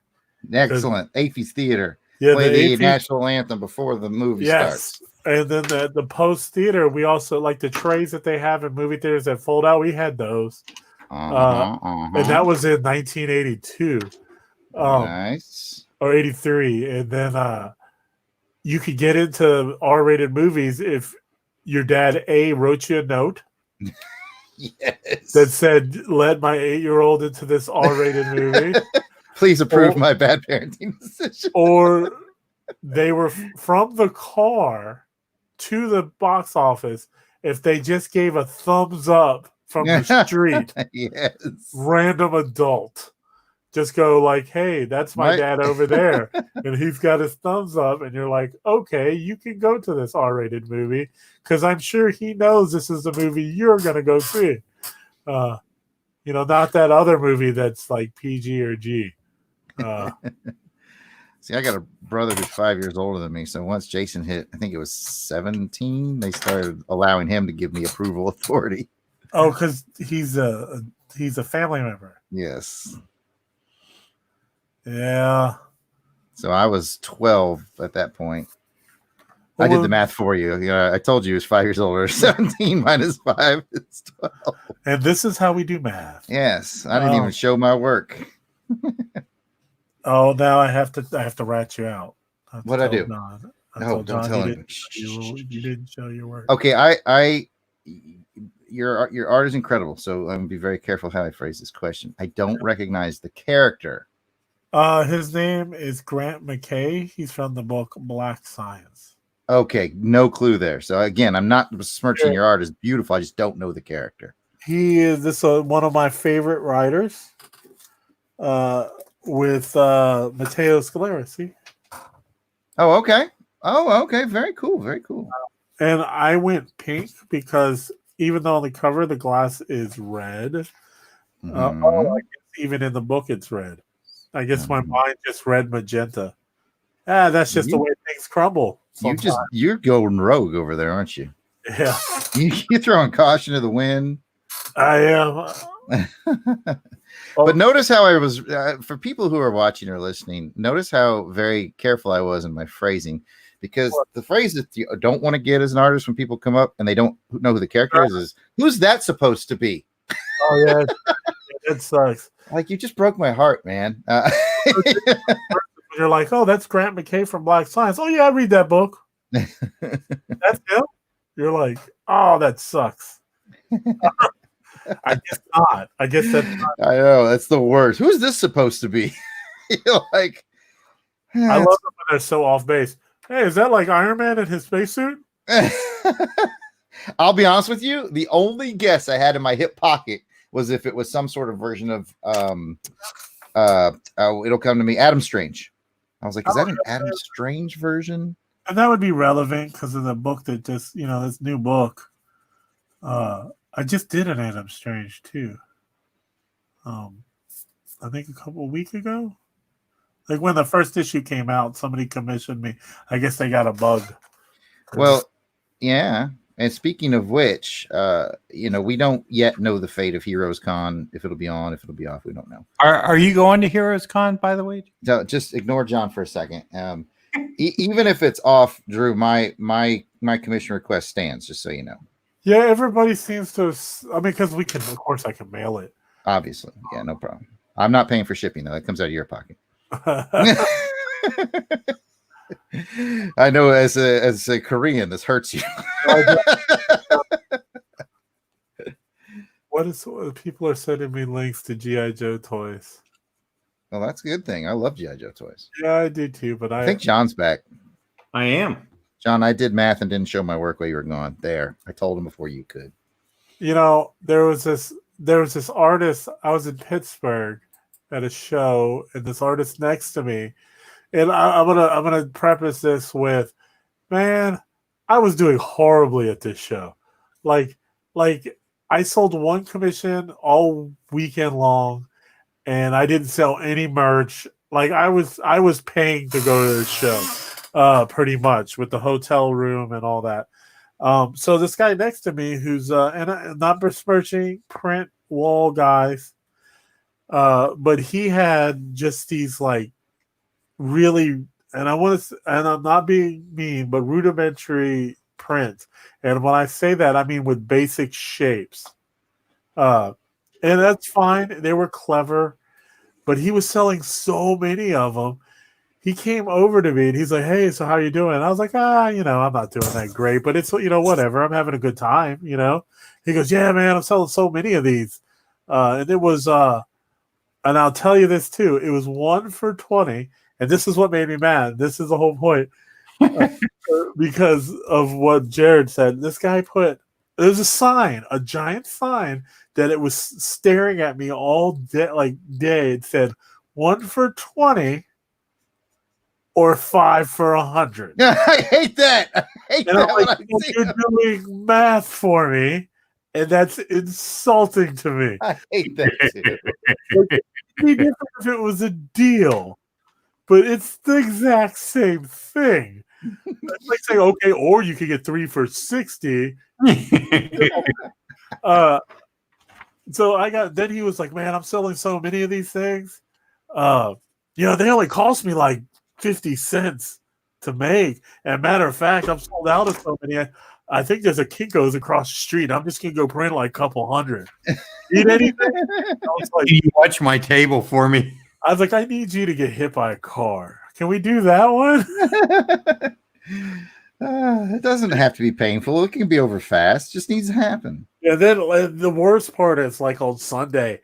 And this is how much I dislike this guy, because Let it all out, dude. this guy, he was just like, "Hey," and I look over, right, and he holds up this giant wad of cash. Sure, That's just wrong. 5s and 1s or whatever, but he's holding it up and he's like shaking it at me. That's low class, right? I don't even know why. Like, I didn't even know this guy. Like, maybe he watches the stream. I him for 3 hours max, Yes, Jack. or 3 days. I mean, He's probably early in his convention going career, and he can't contain his enthusiasm. That's my guess. no, he was a regular. I Okay. see him now often. And every time I do, the guy who is with me goes, "Hey, there's your boy." Every time. And I'm like, in my head, I just go, "Grr, grr, that guy. Oh, that guy sucks." And I haven't talked to him since, but I've seen him at almost every show I go to. That's actually Jared's brother you're talking about. Jason Albrecht, the garage sale jar guy. Shake money at me, man. Dude, that's crazy. The other stuff was like, but the shake money in your face, that's B team, man. That's B team all the way. Yeah, and I don't even know why. Like he was aware I wasn't doing well. He's like, "Hey, how's he doing over there? Real shitty? Watch this. Let me make his day worse. I'm gonna show him how real ballers roll." Better luck next time, Drew Moss. And That's one for me. See you next year, Drew. No, but the thing is like I got to go to Permante's, so he can suck it. You got to go to whose panties? Permante Brothers. Oh, okay. I love that place. It's a place where they put French fries on sandwiches, like a pound of French fries. They had the- He bought that place that night. I did. I was like, I'm ruling it with that one commission. House for these. You're over there shaking French fries in the dude's face. I got What- French fries for days. What do you know about this, son? I had my friend ordered a bologna sandwich. I was like, we come here where they have a special sandwich. You come here and get an effing bologna sandwich. And then, to my discredit, it was the thickest, most delicious bologna sandwich I've ever seen in my life. So I feel like an idiot now making fun of you for 20 minutes about a bologna sandwich, and that looks better than mine. I am the original order the wrong thing guy. I always order the wrong thing, and I watch other people eat and go, why didn't I get that? AG is in the house. What up, AG? Yay. And you know what? That's what happened to me at Heroes when we went to the Soul Food. Seoul is in South Korea, Drew. That we're going to go to at Heroes Con. Yeah. And I'm asking Jared, I'm like, well, I like bulgogi. And he's like, I said, what do they suggest at this place? And he goes, oh, the wings. And to me, wings are just like, He never believes me. well, they're like buffalo wings. John I'm not never believes me. and They're twice fried, so they're extra. boy, when I saw their wings come out, Mm-hmm. Korean fried Mm-hmm. thing, man. Changed your life, didn't it? I told that story too many times, but I gotta, I wish I would have said, could I go see somebody's table that has these wings that I've been told? And the Welcome to Heroes Con before that, I was the same guy. Delvin was like, I'm taking you to a place called Soul Food, and we're gonna get soy garlic wings. And I was like, soy garlic wings? Give me a break. What is this hippy dippy crap? Yeah, And I did the same thing, and then I tried some of Delvin's, and I was like, oh my. Oh my, they're the best. I am rendering this, and I shouldn't be, because I have all the other parts to ink. I know you're excited about that spot though, because that's experimental. Yeah, it is, and it's working out good. I think I'm done with it for now until I ink the rest. I think I'll do that. Oh wait, And you ink the rest just very simple, so it keeps the. yeah, it's very simple shapes, but that's not to my credit. I'm gonna say that's Matteo Scalera, Yes. his design. I'm just, I'm a beneficiary of good design. Mateo's a genius. So I just keep it simple. I mean, I guess I could over render it, but then why? Because you're on lockdown. I am. I got pages to do. I'll get them done. I'm not in that much of a hurry because since nothing's coming out for, I don't know how Yeah, long. it's not like you're gonna be late. I'm never late. That's the thing well, it helped me because I got ahead. And so the vouchers I got in are for issues that aren't coming out now. Well, later they'll come out, but it helped me out because that means I got paid for things I probably shouldn't have gotten paid for. Oh no, you did the work. No, I did the work, but I'm saying there's probably other people who have books that are on a hard deadline aren't getting paid because they're behind or just making it. I was so far ahead, I can even if we start up, I'm pretty good. It's not your fault. No, Your fault they're late. yeah. Plus, he's got that whole backup plan of kidnapping the Addams children. Oh, you mean? Having them. He's gonna have them. Yeah, sorry. I mean, no. Well, what were we talking about? I got off track. So there was this time my dad was totally negligent. Oh, here we go again. Oh yeah, about the movie theater thing. You know how I was telling you, like your dad would give a thumbs up, Right, right. and then you go. The best part was when it wasn't your dad and it was your friend's dad, Your and friends. his dad would give a thumbs up for like 10 kids of different races, colors, and creeds. Like just like, hey, all those kids can go see that horrible movie. This is clearly not your. These are clearly not all your children. Yes, those Asian, Black, Mexican, and white kids are all my kids. But they're gonna go see it and probably not even sleep over in our house. Just, but yeah, that would happen too. Blonde lady would give a thumbs up to me, and Blonde lady. yeah, because my friend Billy, his mom was very, I would say Nordic looking. She had the blonde hair, blue eyes, and then I had none of those, and I was super tan, like because of the Syrian in me. I'll set up that joke for you guys. But the Syrian in me, in the summer, I'm very brown. Hey, where is my cross at? That's what Ron just said. Canada, I think. No, but Where's he been? He's lost in Ether. yeah, you don't hear much about Canada. Are they avoiding this whole thing? They locked down some parts of Canada. They have a stimulus package as well that they're putting out.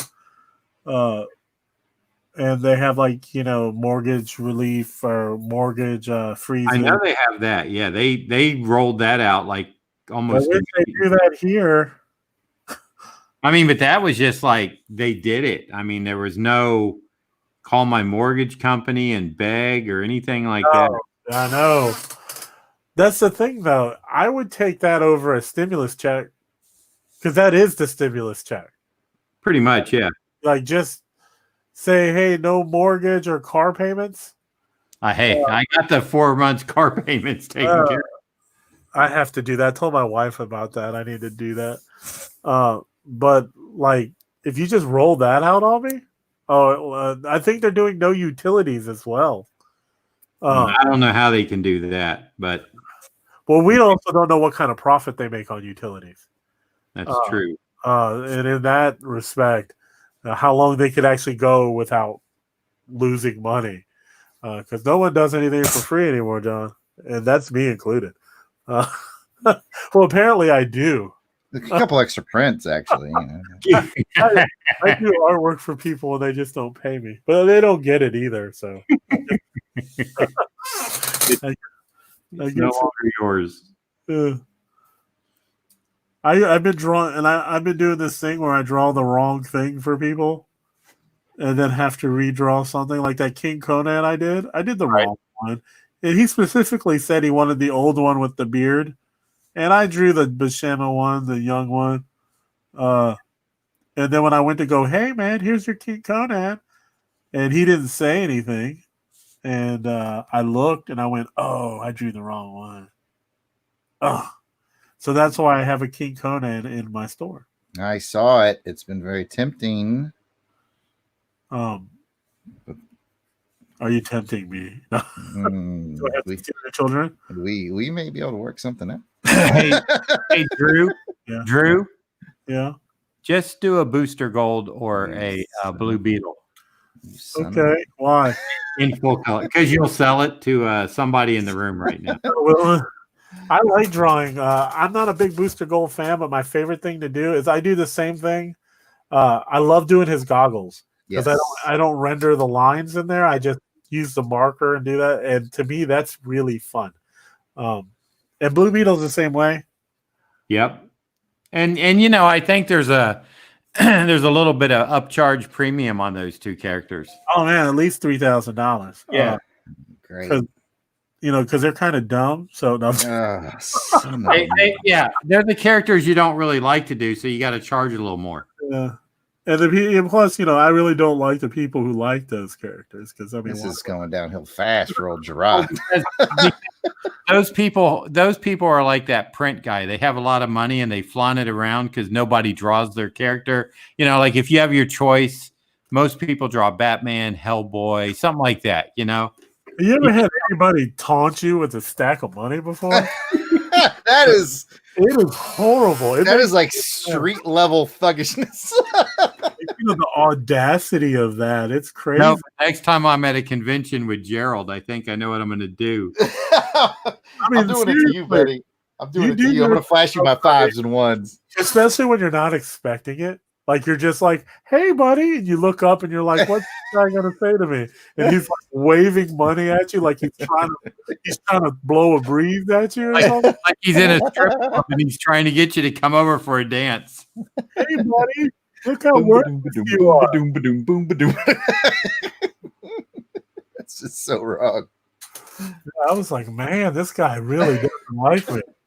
I thought I didn't like him, You but must have done something to him in the past that you forgot about. he upped the level of disdain. He was just like, well, maybe I made a face when he was like, because I kept reading his sign that 120 Oh, for 100, and every time I read it, I'm pretty sure my face was just like you. But you know what?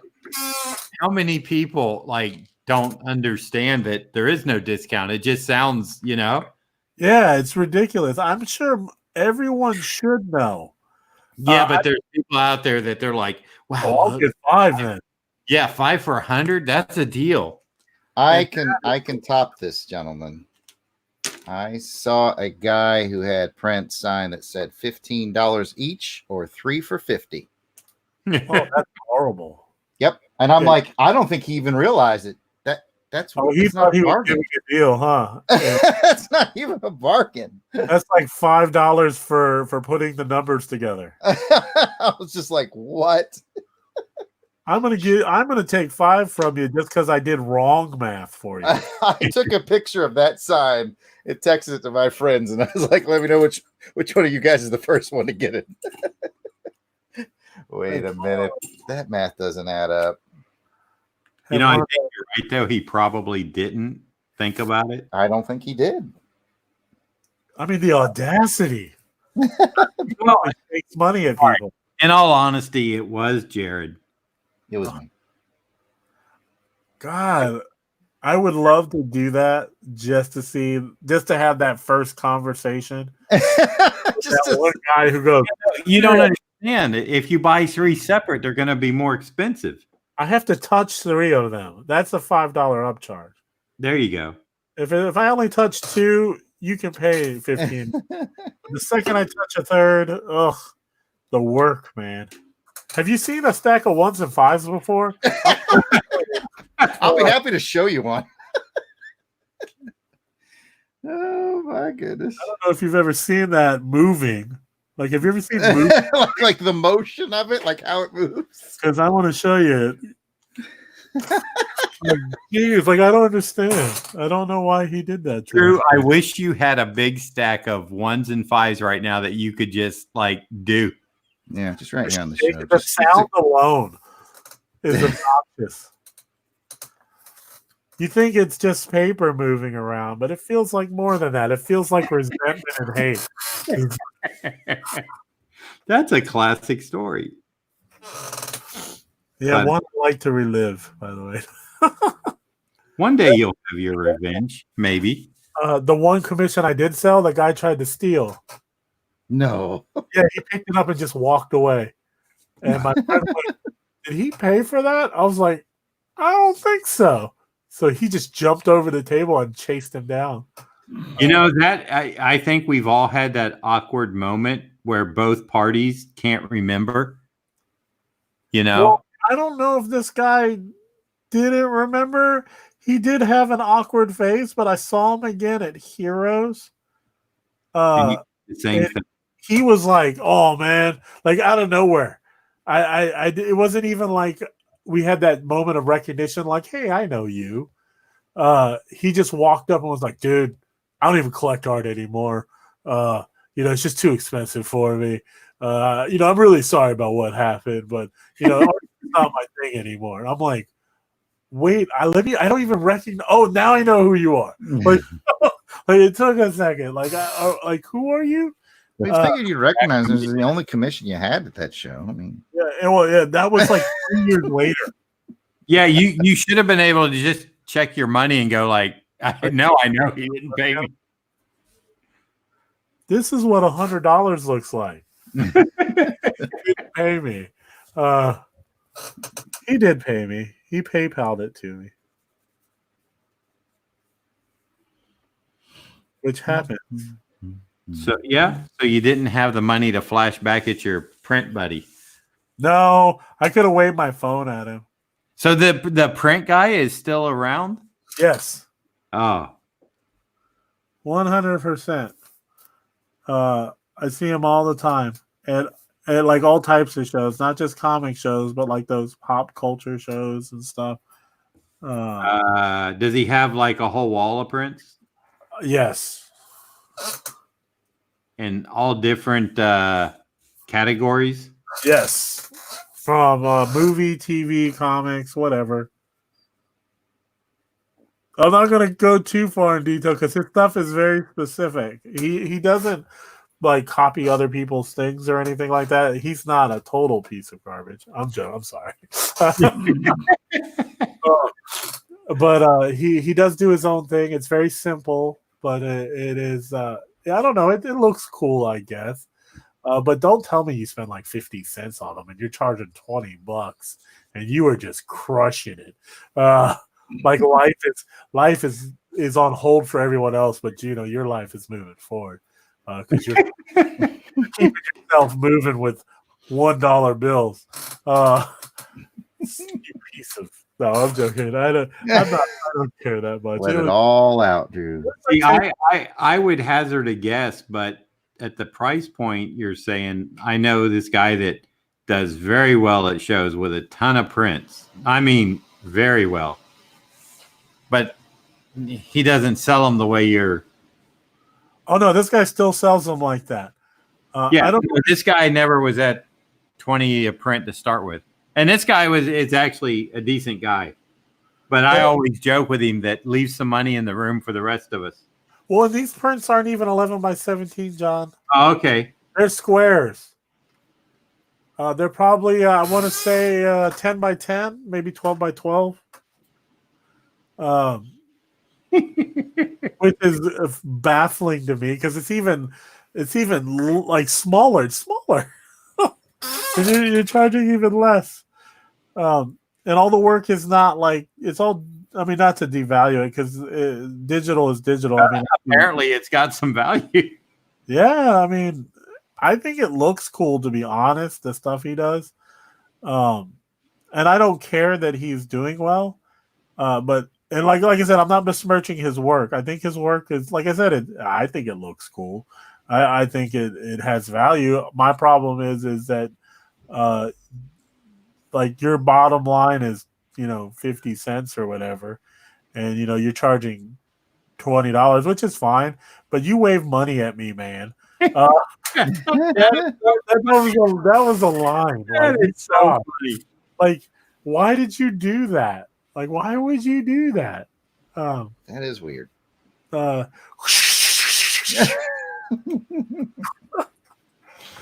love that. That's funny. Sorry, I'm. Oh no, it's not. It doesn't hurt. But like I said, it's been like 10 years, I think. But still, ouch. Yeah, but I still can't get rid of that.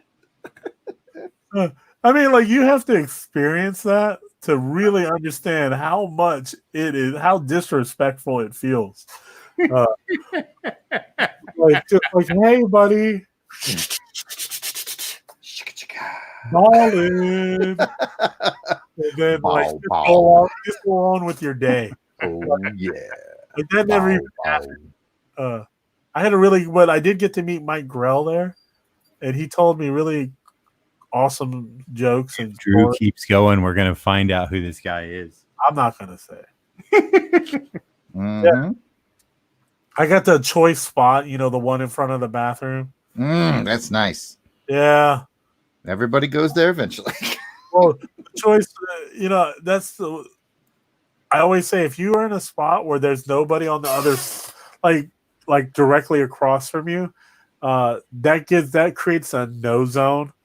And I call it the no zone because that's the area that people can walk in where they're far enough to where if you said anything, you're kind of bothering them. That was my first year at Heroes Con. I had a table like that. The no zone, it sucks because it's like, where's your marketing? You can't be like, I still made a ton of money. I could show you my cash stack. Let me go get it. have you with it like it's not expected. Like we're not even conversing. It's like, hey, buddy, look over here. I got to show you. I would have been happier if he had pulled out his genitalia. Like, oh, like, whoa, that's and I would laugh, I used to have a guy in the kitchen. He used to do that all the time.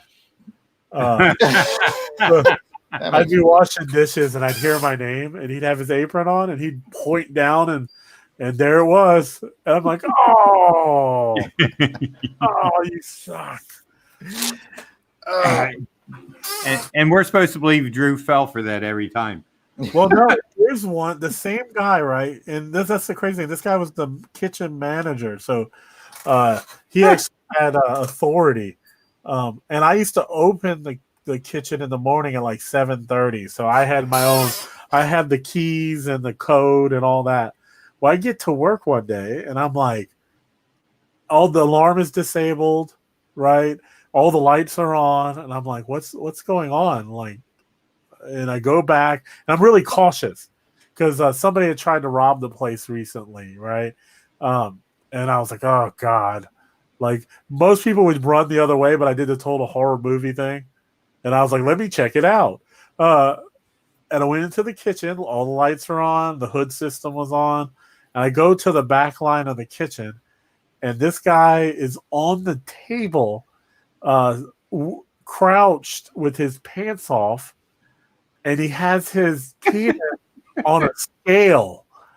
And he goes, come on, man. Tell me how much it weighs. I know it's at least a pound. Gentlemen. And yeah, I was like, oh my God. And I was like, why'd you have to do it with your ass facing me? First of all, like, why do I don't want to see that. But yeah. And I was like, did you even wipe the scale down? Please, like clean it, disinfect it, because I'm not touching it. But yeah, he was an interesting boss. I hate to call him that. Gentlemen, I've been called to lunch making duty, so I have to take my leave of you, but at least the piece is done. Oh, look, it's Blue Beetle. It's Blue Beetle on a dictionary page with definitions of various beetles. That's wonderful. Why, thank you. Oh, you try to keep your table clean. That's very nice of you. I do not do that. The table looks like hell. But thanks for having me on, John. Gave me a minute to get this done, and I appreciate it. And I always enjoy picking up news stories from Drew's life. Yes, they're always entertaining. But yeah, I've been drafted to cook lunch for the boys, so I'm going to go do that. Thanks for having me on, and I'll catch you guys next time. All right. Bye, Jared. Later. See ya.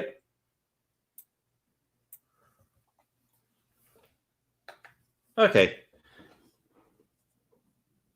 Drew? Wave money at people more often.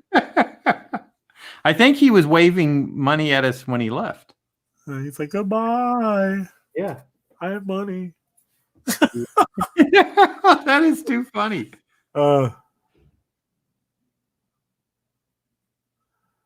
Yeah. So that's a thing. It was a long time ago. He probably doesn't even remember me. It's hard to remember people when you're loaded like that. But you remember him. Oh, I won't forget. Like I said, I've never had anybody do anything like that to me. I don't think I have either. Like I was just in utter shock. Like, oh my God, what is happening right now? So he just literally got your attention and started shaking money at you. Yeah, I don't know if he was just like, hey, we're all making money. Check out what I've done. Maybe that's what he was thinking. Like, because like I said, how does he know what I'm doing? Because I never said anything. I don't ever tell people how I do at shows. Right. Like, I mean, I kind of see that as classless, right? To be like, hey, I'm making all this money, check it out. And I've had people do that.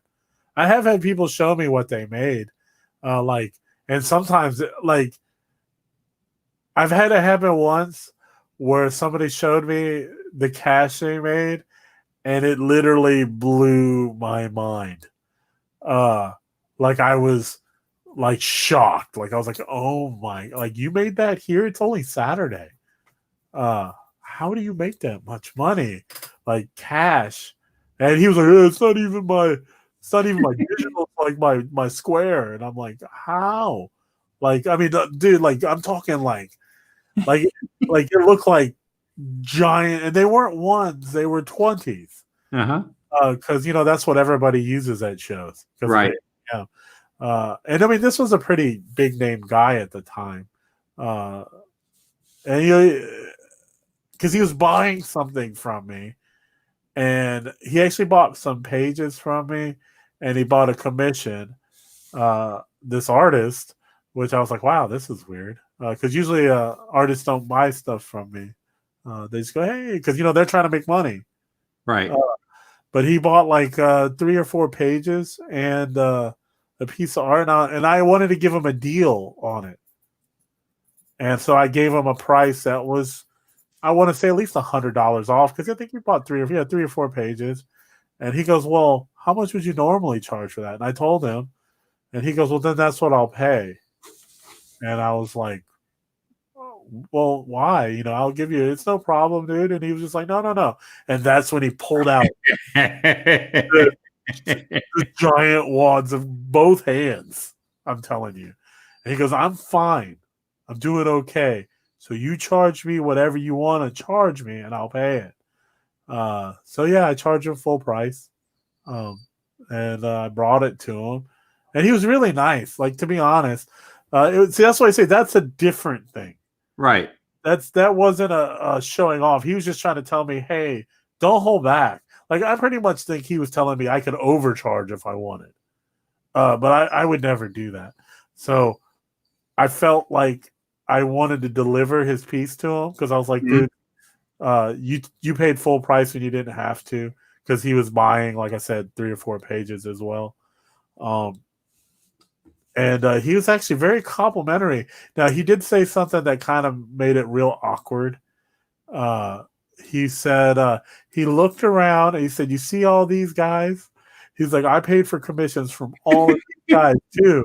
And they didn't take their time like you did for yours. And you charged me a quarter of what they charged. And I was like, oh, this is weird. Like, I feel very awkward now. And I was like, I don't know what people charge, dude, but thank you. I'm not going to join in on your bashing of these guys. But like I said, he was a nice guy. That was different. That didn't feel degrading at all. That actually felt like a compliment in a way, Right. But I don't know. It would be interesting somebody could make a really good comedy about comic book conventions. The awkwardness that happens. Yes, everything. Like, do a semi-documentary, about from both sides of the table, Yeah, that like a true documentary, not like yeah. I met one a legendary comic creator, and I'm not going to say who because this isn't very flattering. In the bathroom, and I've met a few in the bathroom, but I met this one in the bathroom. And I went, "Hey, and I'm going to say this because I don't want to say his name because, like I said, it's not a flattering story." But I was like, "Hey, you're so and so," and he had just come out of the stall. Yeah, and maybe I shouldn't have said anything to him. And he goes, yeah, and he puts his hand out to shake it, and I just went, dude, you didn't want to shake me. Like, I'm not touching you. And he just looked at me, and then he just left. And then I was like, he still didn't wash his hands, man. Oh, it bothered me so much. I want to go to this table and be like, here's some sanitizer, please. Like, do me this favor. Now, I will admit I've been guilty of doing that myself, but it's because I get back to my table and I do use a sanitizer instead. Well, it's like it shows. But I make sure on walking back I don't shake anyone's hands or, Yeah, I wouldn't touch it. Well, that's the thing. It shows the bathrooms, right, are the worst, right? Like by Saturday, it's devastating. And if I walk in, the first thing I usually do is check for. I hate standing there for those air dryers. Yeah. I check to make sure if there's paper towels or something. If there's not, I'll just wait, go back to table and hit the sanitizer before I sit down and, get that. You don't go for the full handshake in the bathroom. No, not at all. And not even going back to my table. I just try to. Yeah, I felt like I offended him because when I was like, dude, I can't do it. You didn't shake. You didn't wash your hands. Like, I mean, he's a pretty big guy. I'm not going to say who it is, but just in case, you don't want somebody going, I'm not going to his table because he doesn't wash his hands. Right. Like you said, he could have went and did the sanitizer thing. I don't know that. Yeah, but at the time he was going to shake hands. He didn't. Yeah, he went full like, I just got out of the stall. Let's hook it up, man. And I'm like, oh. Hey, John, 1 second, man. I got to go take my dog out. He's whining. All right. I'll be right back.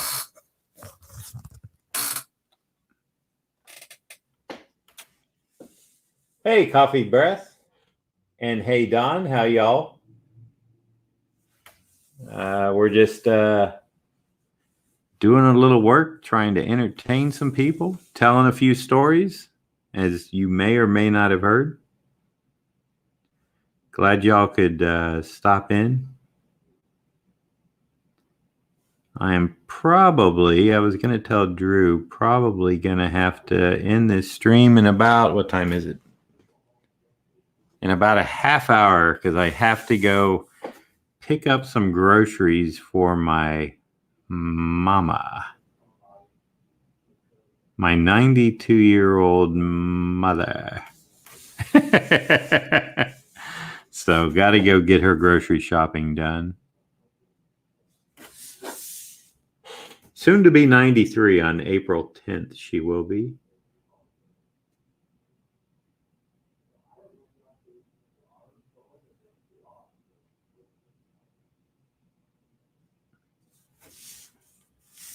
So I am doing a Dr.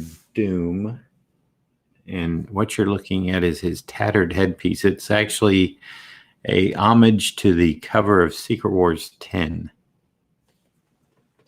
I know it's a little hard to tell. Yeah, Don. I was just talking earlier that so a lot of counties around me that are like shut down, like non-necessary businesses and stuff. I'm in Volusia County in Florida, and it hasn't happened here yet, but I'm kind of thinking that hammer might fall tonight because Florida is bizarre. I don't know why, counties around me have been getting a mandatory 14-day quarantine, but we haven't. So I'm expecting it any time. And I'm thinking I'll hear it tonight, starting tonight. Maybe they just wanted to wait till Friday. I don't know. It's a guessing game. Anybody can, heck, they may even wait till Monday. Who knows?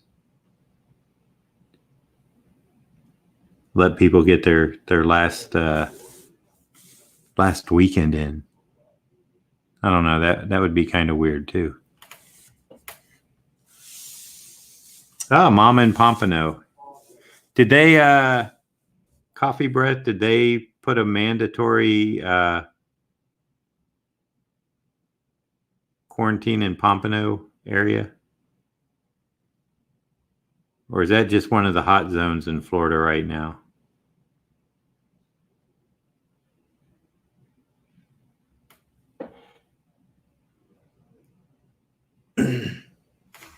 Doom, all-time favorite character. Yeah, I did a Doom sketch cover which sold. Now I'm doing this Doom 9x12, and I'm warming up to drawing him.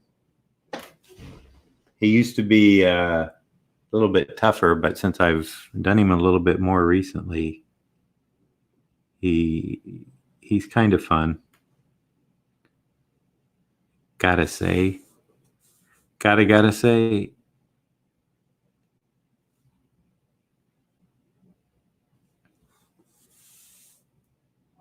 Self quarantine. Okay. Well, I hope she is gonna be okay. Good that she's self-quarantined. All right. Yeah, I was looking at the clock. I'm probably at 1 o'clock, Drew. I need to go because I got a grocery shop for my mom today. Yeah, get it in while you can. Well, even though she's in the same house with us, she gets different food than we do. Yeah. My grandmother, when I visited last time, well, she's passed, but she had a different diet. Right. And I like when I got there. I mean, she wasn't hurting for money or anything, but when I went there, I was like, "Hey, I want," because she's my grandmother, so I was Right. just like, "Hey, I want to take you grocery shopping," and I got it. And then after, I took her out to lunch. This is the Syrian one, and she was just like, "Why are you doing this?" And I was just like, because she wanted to know because she's actually pretty well off. Mm-hmm. Well, she was, and she was just like, "Why are you doing this? Like, what do you want? You want me to co-sign for a loan or something?" And I was like, "No, I mean, I just wanted to do something nice. Yeah. I want to buy you some groceries. I wanted to spend some time with you, and take you out to lunch. And she just looked so confused because I didn't see her much anyway. Right. Like my dad, like I said, wasn't in the picture, and when he wasn't in the picture, she wasn't either. Gotcha. So I guess in the time that I hadn't seen her, maybe relatives were hitting her up all the time Uh-huh. for money, like co-signing stuff, which I would never ask my I don't know. I just wouldn't ask. But yeah, so I guess people are asking for money and stuff. So she got so used to being like only time seeing people was when they were asking for things that she Right. immediately thought that's why she hadn't seen me in like 10 years. No, it's probably more like 8 years, but she hadn't seen me in a while. So, and I was an adult. Like I had just had my first kid. Like it wasn't like I was some teenager showing up. Like I came with my family. Yeah. So it was just a weird interaction because I was like, wow, that's crazy. I'm almost mad, not at her, but at my family. Gotcha. Yeah. To condition her like that. Yeah, to where if somebody wants to do something nice for her, she has like, what's the ulterior motive behind? Yeah, what exactly? You shouldn't live your life like that. That's horrible. So my wife was a little offended at first, and I explained to her it's not her fault. No, it's their fault. And yeah. As I point to all my other family, I was like, it's their fault. Like she's like this. So I don't know. I'm sure everybody's changed now. I mean, that was like she died, I want to say 10 years ago. No, it was about 8 years ago. But yeah. Yep. Okay, Coffee Breath. Stay safe yourself. Coffee Breath. What a good name. Yes, I think I can't remember if it's a male or female, but they've been in the chat here before. It's a great name, and they always say it's not just a name, it's a lifestyle. Oh, so they drink a lot of coffee.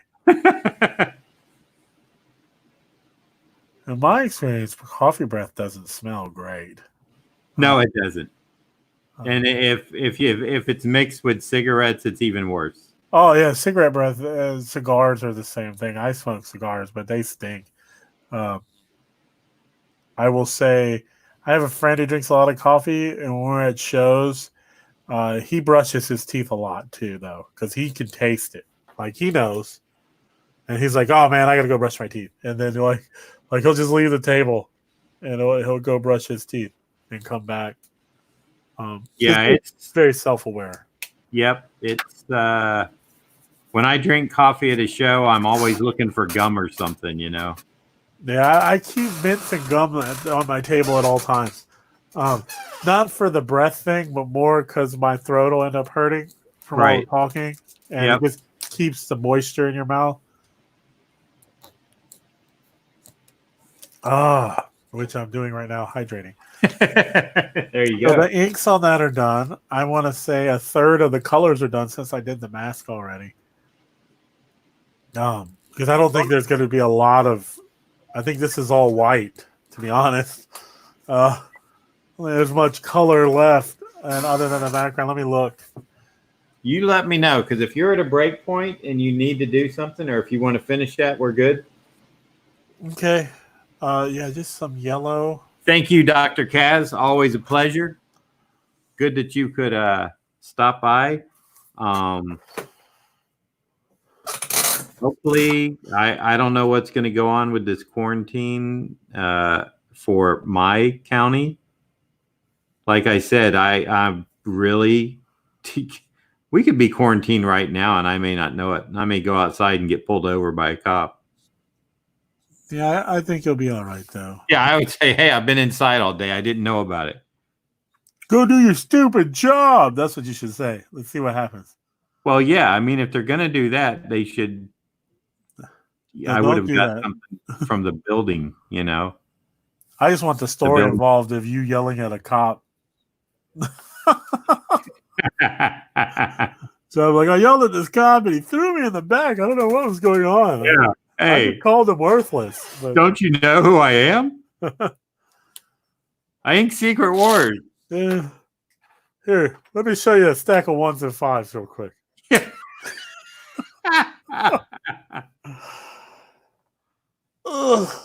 Yeah, I just finished my shift at the Pink Pony. Here's my 1s and 5s. You know, it could have been 20s. It was, I don't know.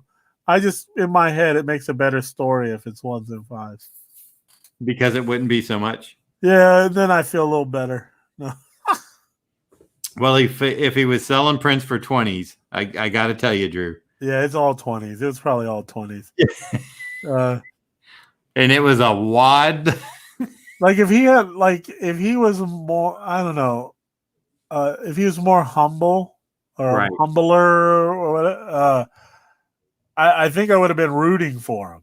Right. Like, hey, way to go, man. Yeah, but he wasn't that way. And that, I mean, I wasn't rooting against him either.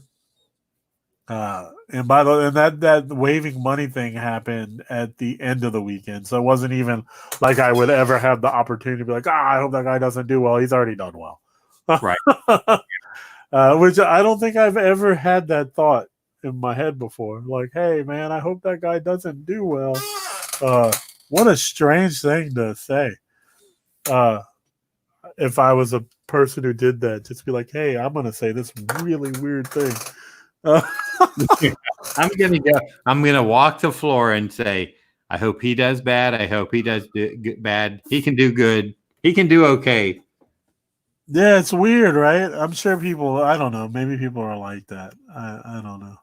Hey, I want everybody to do good, and that's all relative. You know what somebody will consider doing good at a show. Yeah, it is.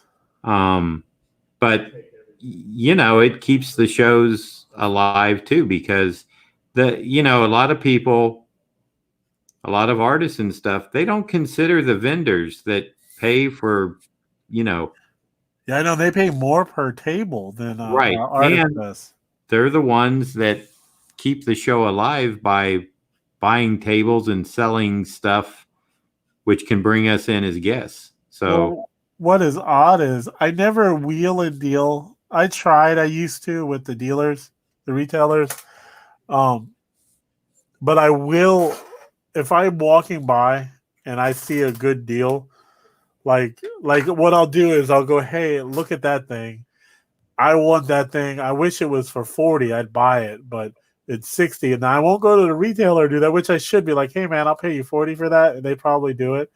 But what I find is when I do that, I'll walk around the corner and there'll be that same thing for the price I wanted to pay. Yeah. And I'll just go, I'll buy that. And they're like, oh, like they kind of seem like they want a wheel and deal. I'm like, no.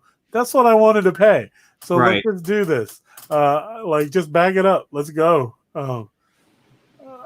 I feel like that's better practice than because like I said, they're trying to make money too, and those guys are paying like $500 a table, and they get like 4 tables. Yeah, that's insanity to me. Because most of them, they're paying their own room. They got to travel in a big van and. Yeah, I never even thought about that. That's load true. and unload. They got a lot of investment. So a lot of overhead. Yep. Yeah, I never even thought about that, John. That is a great point. I don't know. I appreciate retail. Like you said, it's the only way I get invited. Right. So I don't get invited. It's the only way anyone gets invited is if vendors do good. The show has access to, that's in their budget. So pray those vendors do well. Yeah, and even the people who pay for the Artist Alley tables. Right, exactly. That happens a lot where people are like, man, I can't believe how much they're charging for tables. I just go, yeah, man. Like, yeah. I don't know, but I don't say that. You know what I'm saying? Because I get it, man. I used to pay for tables all the time. And the only reason I don't now, like I said, it's why I only do like 4 shows a year. It's because I only get invited to like 4 shows. Right. I can't afford, I don't know how they can. I don't either. That's always amazed me when I talk to an independent person that is doing a lot of shows, and I'll ask them, sometimes there'll be a table or 2 away from me. And if the show slows down, they might come over and talk to me. I might look at their stuff and go, hey, I like your work and stuff. And they're like, oh, thank you. And they may even ask me, they're like, you're a guest here. So they may come right out and ask me, you didn't have to pay for a table, right? And I'm like, that's weird too. They do that.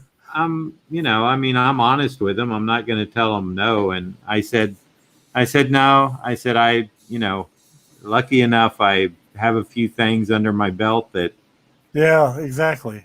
And I'm like, so how's the show going for you? And I like it when they say, oh, it's going good. It's because I do believe them. Or you hear, I made the table back already, so that's cool. Yeah. I said that myself. They're always very positive about it.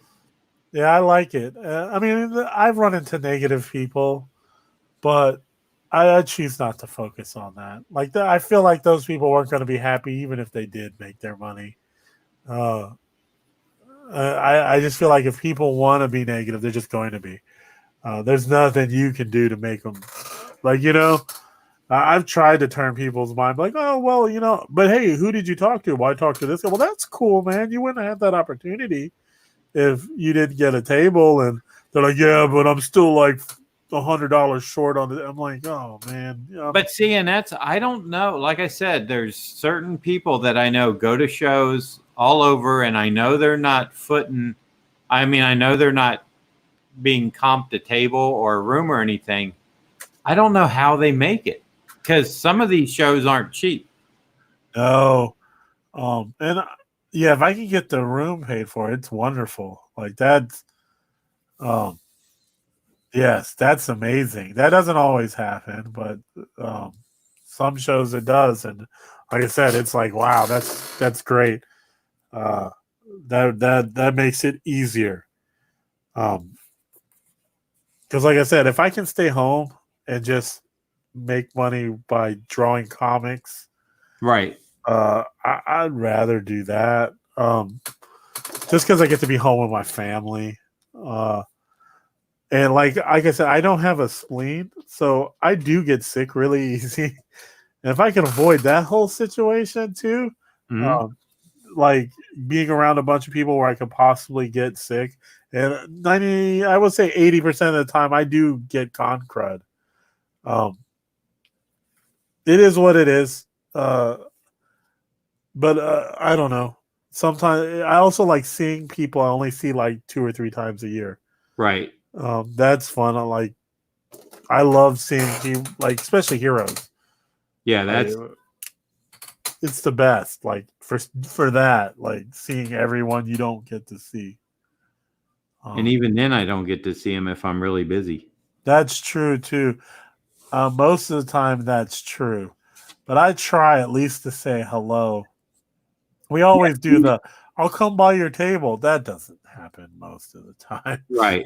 No, I usually try to see people, early morning if people are setting up. Some people don't show up in the morning, so Yeah, I find that weird if you're like I mean it doesn't bother me, but I just feel like if you're given a table, I don't know, I think you should be there. Well, the thing is though, so many shows, it's like 12-hour days. So That's true. 10 to 12-hour days. It's hard to be there. It's getting longer. It is. And There was one that was like 14. Yeah, Saturdays are now like starting at 10 and VIP at 9:30, where it used to be 11 and no VIP. And not like that, some of them are ending at like 7, 8 o'clock. Oh yeah, I know. Yeah. So you get there. You got to get there early by 9 at the latest because you got people coming in at 9:30. You want some time to kind of get prepped and The mind. out.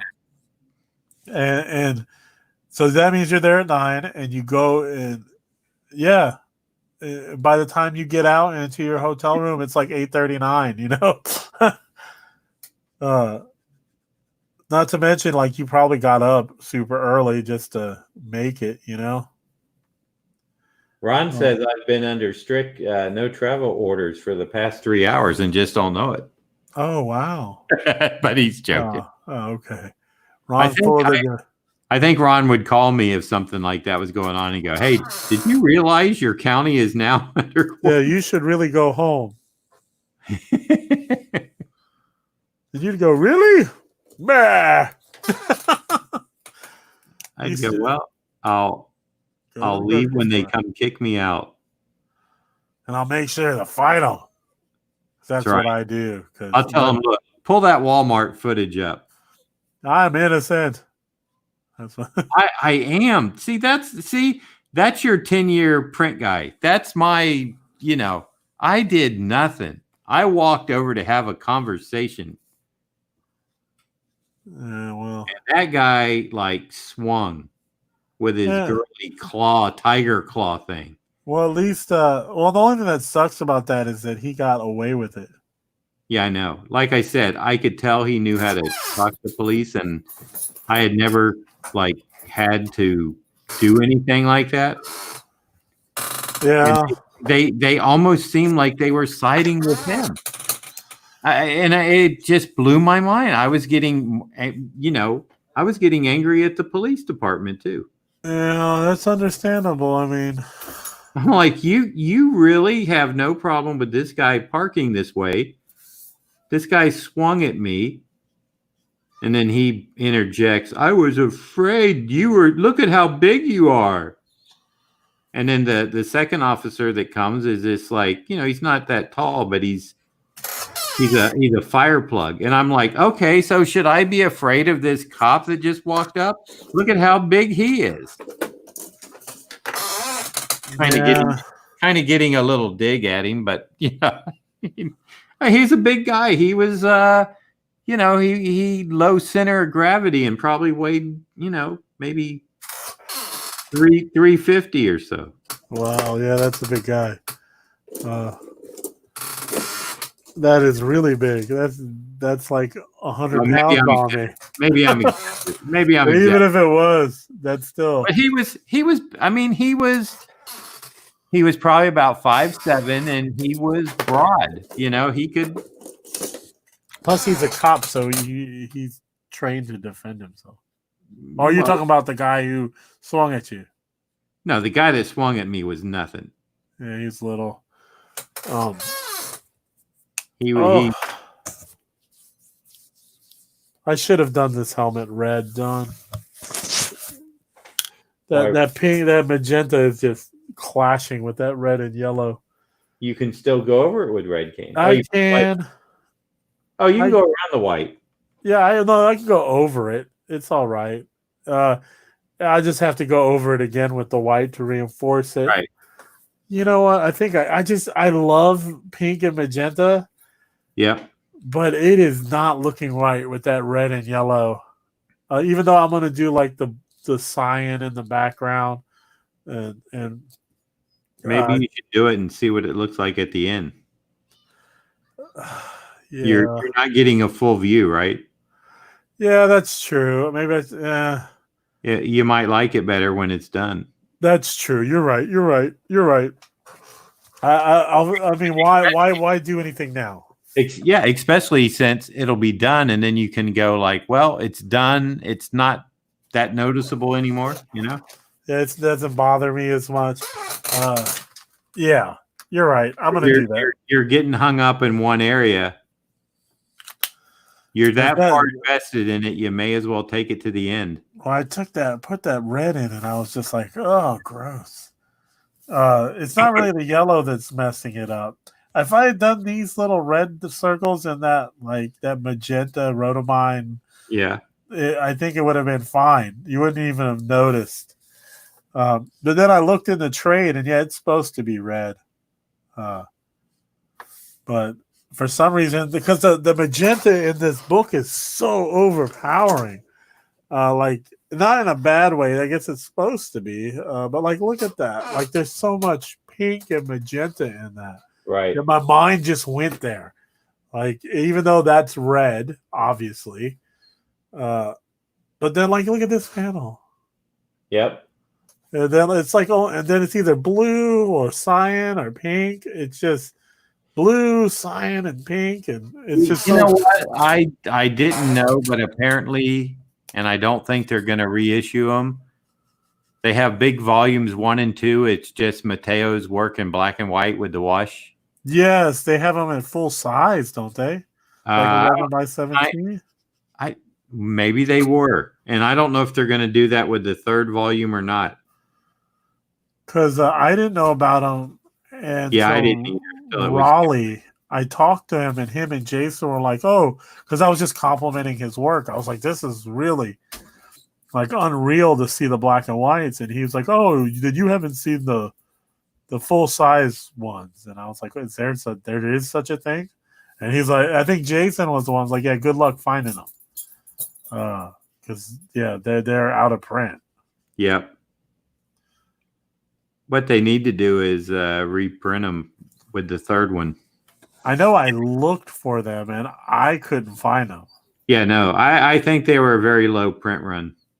Yeah, that's a specialty item, isn't it? I think so, yeah. Kind of like the artist editions. Yep. But you have to get those too early if it's a popular one.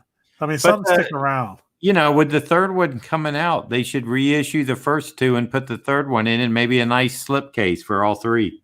I'd buy that. I would buy that. I would totally buy that because yeah, he's a. I didn't even know Mateo was doing that Black Science book. I was beginning to collect his convention sketches that were gorgeous. Oh yeah, a little folder of them. Oh, that's a good idea. Yeah, I'm a big Rick Remender fan. I love his writing. So Mateo drawing it was just a bonus. To be honest, I really like his writing. He's one of my favorite writers, comic writers. You saw that turtle work I did with Remender. Oh, did you? Yeah, it was. He just posted. I didn't even know he did turtle work. We did this 48-page or 2 48-page or 32 or something that he talked me into inking. Oh, really? Yeah. Yeah, he's an amazing writer. And a good artist too. So actually really good. Like wow. I saw some of his work. I was like, what the heck? He's good at everything. It's like Pretty- Hickman. Yep. But I know he's, I don't think he really concentrates on the art anymore. Oh, he doesn't have to. Right. This stuff takes a lot of time. Yes, it does. If you can just do this for fun and like still make a living like creating without having to like take up all your time doing this, I don't see a problem. I mean, I'd probably, if I could make more money writing, dedicate to that craft, I may take a break from just drawing professionally. I'd probably still draw, but Yeah. I just wouldn't do it professionally. Because like I said, man, this stuff takes so much of your time. I'm not saying writing doesn't. I feel like I'm kind of saying that, but it doesn't take as much. Yeah, well, if there's a 300-man fight, Yeah.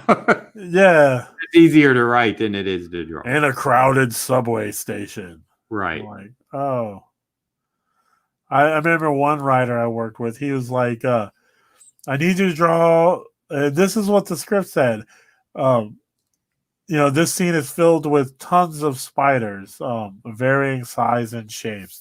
And when I want you to draw as many spiders as you can fit on the page, and then after you're done, I want you to put 100 more. I was like, are you kidding me? And sure enough, yeah, that book was filled with spiders. I just drew them until I got sick of drawing them. But yeah. When Zach did Craven's Last Hunt and he had to do all the spiders. Oh, that was probably horrible. Imagine inking that too. Like that was McLeod. What? That was Bob McLeod that got to ink that. Yeah, good. All the in his mouth and yeah, like panels and panels of it. Oh yeah. Yeah, that magenta's got to go. As I'm graying this thing. Well, you're right. I got to do the background first. I'll do the background first. I'll do it, and then we'll see. But I really think it's got to go. It's a shame because I spent a lot of time on it.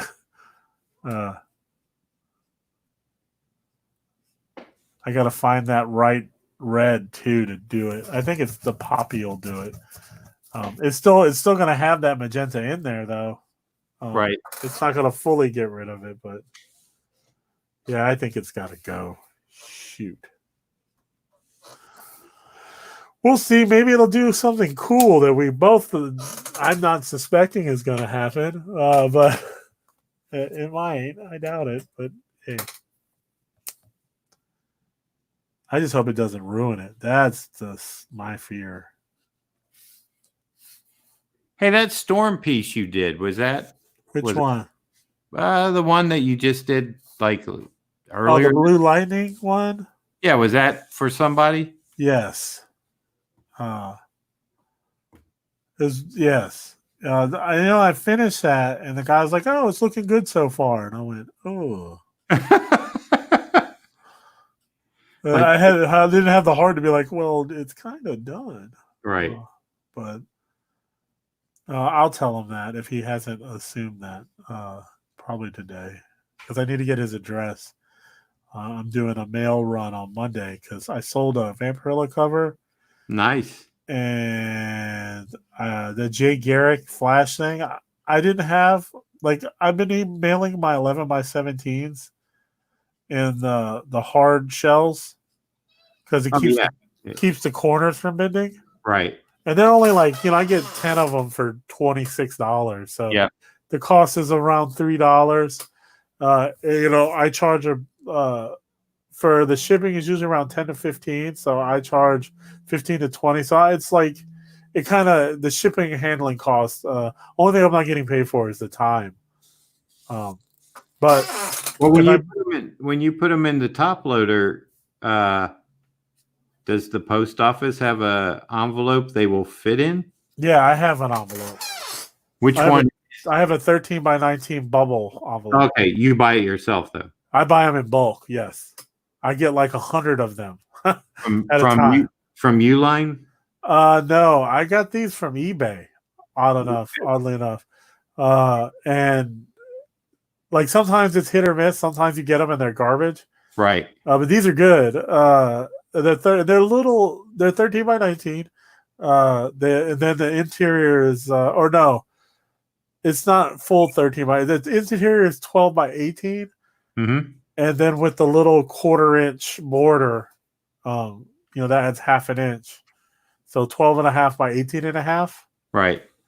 And then yeah, so doing it those measurements, as long as I don't keep it heavy, and with those hard covers, it doesn't really add a lot of weight. Yeah. I brace it with either I have a bunch of priority mailboxes that I Yep. cut the size, or I use foam board. Yep. And that doesn't really add weight either. So it's generally not, unless it's far, that it's $14.95. Like it jumps up $5 if for some reason some places in the U.S. I don't know why. It's still the areas. Like if you being in Virginia, if it goes out to California, it's going to be more. Sometimes, not always. That's what I thought. That was the logic in my head because that makes sense, right? Yeah. Oh yeah. But it doesn't. Sometimes it's not. Sometimes it matters where the hub is. If they're at a major hub, it's not more. Right. It took me a second to figure that out because I mailed something to Maine and it was $15. But I was like, that's not as far as San Diego, which was only 10. Right. And that's because where he's in Maine, it has to go to more places. And I was like, that makes sense, I guess. Now it's not flat rate, so I can't really complain. Flat rate is what, 17 or 18 bucks? It's $18 if I use the flat rate box. Yeah, you have to use their box. The flat rate box is sweet because it has all this extra space in it. And usually if I use the flat rate box and they're willing to pay, because I'm going to charge like $20-25 at that point, because I gotta pack that thing and all that stuff. So the shipping is $18 and 40 or 70 cents. So really for my handling and shipping costs from my side, I get $1.30. But I told you the sleeve is $3. Yeah, Ron says it's up on the board. Your shipping protected his piece even from rain, thankfully. Oh yeah, because I put that plastic bag. But yeah, Ron, I'm actually for the 11 by 17s, because I didn't have any plastic covers for him, and I wanted to get it to him. But this Jay Garrick piece is on. Ron's piece was on a nice watercolor paper. And I didn't. I knew it would be fine. But this guy's piece is on a large piece of that BTNs, whatever it's called, and that paper wrinkles easily. So I can't mail that like I mailed Ron's. I know it would get wrinkled, and I see. And the thing is, if it did get wrinkled, just by the way we're talking, you and I right now, you have to know I don't want that to happen. Oh, I know it. But the way people confront you about it, it's well, you were kind of a slack ass, is what I did. You know what I'm saying? I didn't care. But obviously I do, because they paid $300 to $600 sometimes for a piece. I don't want your $600 piece to get wrinkled. No, because I don't want to have to do it again either. Yeah, and I have pride in my work. I don't want my work to get jacked up either. But most people are really nice about it, to be honest. But some people, man, geez, it's like I conspired. I got your money and I did all this work. Now I'm gonna mess it up. Yeah. So you can complain at me and drag my name through the mud on all the places on Facebook and Twitter and stuff that don't order anything. Yeah, I saw somebody online doing that. Like I told you, that guy stiffed me on a piece, and he was complaining about people not finishing things. Right. And I was like, you didn't finish paying me. How about that? That's kind of in conversation right there. And like you're dragging all these dudes like by name in public. I'm like, geez, man. And I get it. Some of those people are horribly wrong. Yeah. But like you do it too. Like it's like a serial killer calling out other serial killers. You can't do that, man. You do it too. But you did it wrong. You didn't do it my way. Yeah, you didn't stiff people for money after they finished the work. I just paid you and you didn't come through, which sucks and it's wrong. And you're right. It's but then don't do what you did too. And this is right after he didn't pay me. Like I want to say the day after, which bugged me because I was like, excuse me? But he didn't go after you. He went after someone else, right? Yeah, he went after somebody else. A few people, like 4 or 5 people. And I was just thinking, I saw the post and I went, wait a second. You haven't paid me. And then when I finally, after weeks of not being paid and getting avoided and getting those messages, I'll get you this weekend. Or, oh man, once I get home tonight, I'll hook you up. Like after 2, no, I'm going to say 3 weeks of that. Yeah, I told him, I was like, look, man, it's been 3 weeks. Like, just tell me if you're not going to do it. If you're not going to do it, then I can sell it. Like, I'll do you. And I even told him, I'll do you another one. Like when you have the funds or you have the time to pay me, I don't want to assume you don't have the funds. I just want to say you don't have time to go on PayPal. But obviously you have a time to draft this horrible post about people. Like I'll do you another one when you have the time. And then he put it in my lap. He was just like, do what you got to do. So I gave it to charity. So there in your face. There, what can he do now? Yeah, I gave it to charity. No one got paid for that. Well, somebody did. That charity for Parkinson's did. Right. And they made $400. So there. I wasn't even charging that much. And they made more. So good for them. And I'm happy for them. I did some pieces for Chicago too that I wasn't at. Right. And the guy told me, he goes, hey man, those pieces sold. And I was like, sweet. He's like, they sold for $400 each. And I'm like, are you kidding me? And like, wow. He's like, yeah. And I was like, well, that's good. Went to charity. That's awesome. And that's probably why they went for so much. Right. Because like I'm not going to do that. Oh man, I should raise my prices. Because no, it was helping people. That would be very selfish of me. Well, those times might be coming, Drew. I know. All right, we're going to make this red, John, because this looks horrible. And this, well, no. Let's do this real quick before When I finish 2 pieces, when I get off with you, I'm going to work on pages until about 6. I'm trying to convince my wife to pick something up to eat so I don't have to cook tonight. Because I don't. Do you have another open slot on your? I do. I haven't really. I sent out a retweet this morning, but I haven't been pushing it because I finished them all and they're already all in the mail. Nice. Actually, that Craven I did last night at 3 a.m. Yep. I was gonna do it this morning, but I was like, you know what? My wife's already going to the post office. Let's just get it done. Oh, I was hoping that was going to get colored. That's right. No, just black and white. I got 2 black and white. Because when I saw it, that could be cool seeing that get colored. I thought that Hawkeye would have looked wonderful in color. It would have.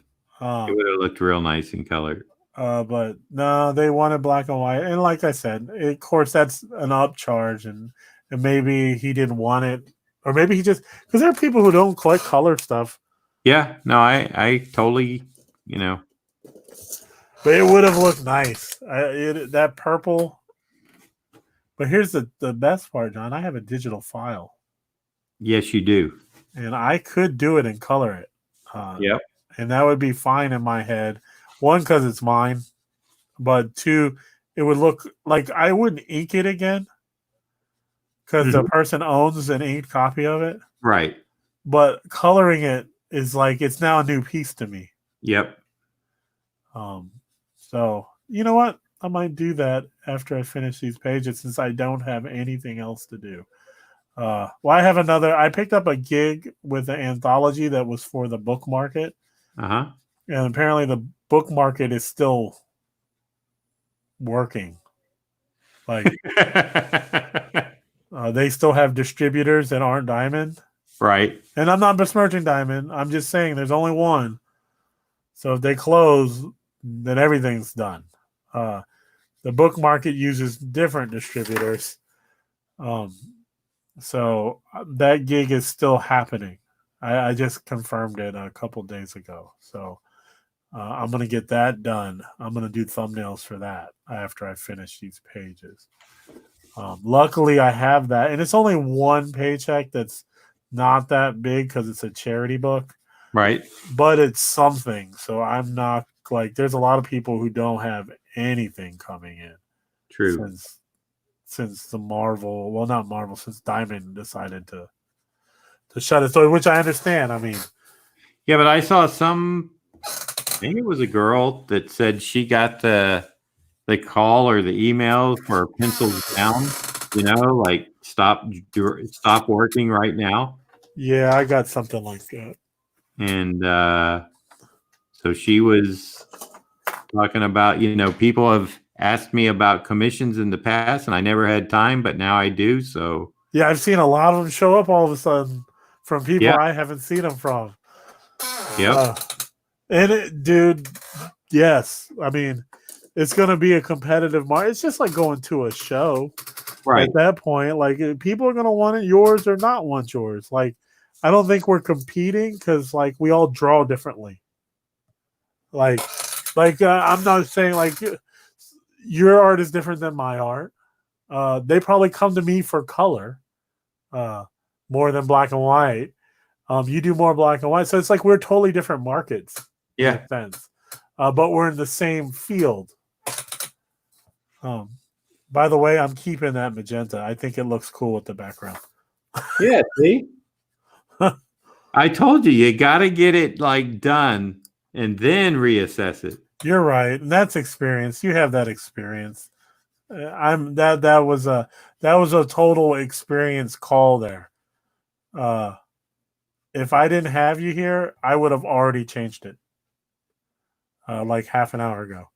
But now you got, the extra play in there, and it really, that thing really does come together nice. I'm going to go ahead and put you up on the big screen so people can appreciate it. Well, what I'm going to do, just to help the harmony, is I'm going to add this processed red, which has a pinkness to it, like to the red, to kind of tie it together. Right. And then, since it's a red base coating anyway, you can barely see it on the camera, but it's there. I'm going to take this light mulberry, which is a super light pink. Right. And I'm going to just go over all the red to kind of kill some of that yellow and the warm values in the red.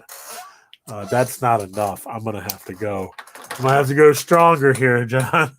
All right. There. That's what I wanted. I got the Rhodamine, that fake color that scientists made. Yeah, right. Isn't that weird to say? Oh, this color was developed by scientists. Right. It doesn't occur naturally in nature. It only occurs in the laboratory. Exactly. Scientific means. See, that's better. I dulled it. We'll add some. This is the best part. I still have to add the stars, but add some. I don't know if that shows up on camera. It does. The highlights in around the edges here.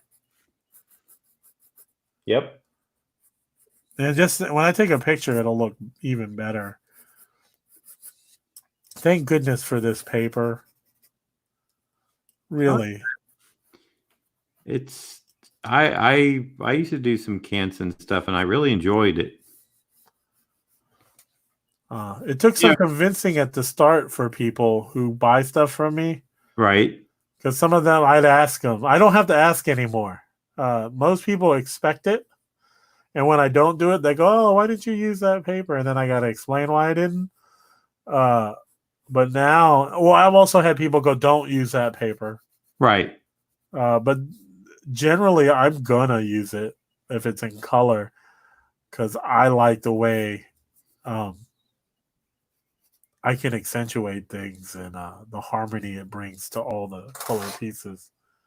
You know, you probably know Gene Gonzalez. He's always at Heroes Con. I do not. Okay. What do you mean? And he's a really good guy, and he does like cutesy girl art type stuff. Sure. Among other things. And he started doing on Canson paper, and he was calling them Canson cuties, you know? Oh. And I told him, I said, Gene, I even looked it up. CansonCuties.com was available. I said, you should like niche Put down. some branding on it.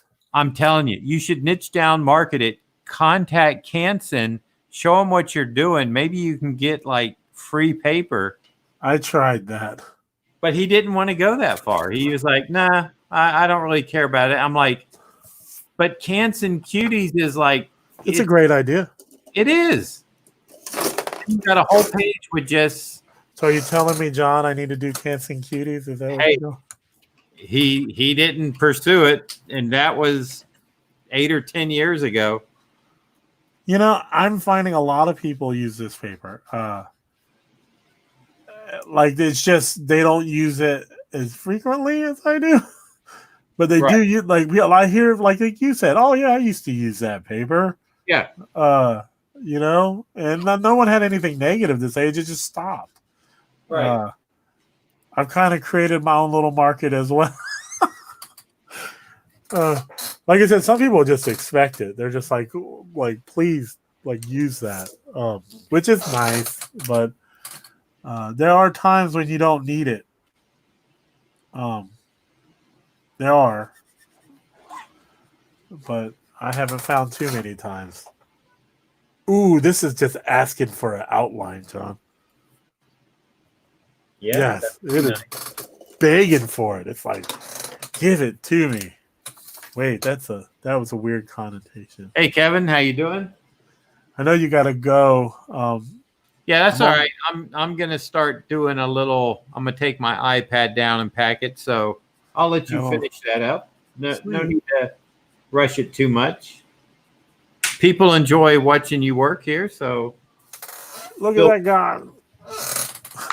Yeah, thank you, John. I know that like getting this done like on stream will be a big help to you. So I think so. So I'm cool with that. I've gained so many people just by doing this with you, and like there are people from your side, right? Like not like just random people. They're great ladies and guys who already watch you. So and I've gained people from your side. So yeah, it's awesome. It's a win-win. Win-win. I'm all about winning. I've done enough losing, as they say. Right. And even the losses, man. Or they say there's this rapper, his name is Talib Kweli, and one of his lines was, even in the losses, I celebrate the victories. You can either learn, you can either learn or you can whatever. Yeah, you can, I know you can just fade away, that's for sure. I've seen it like in my life. And like I said, that comes with experience.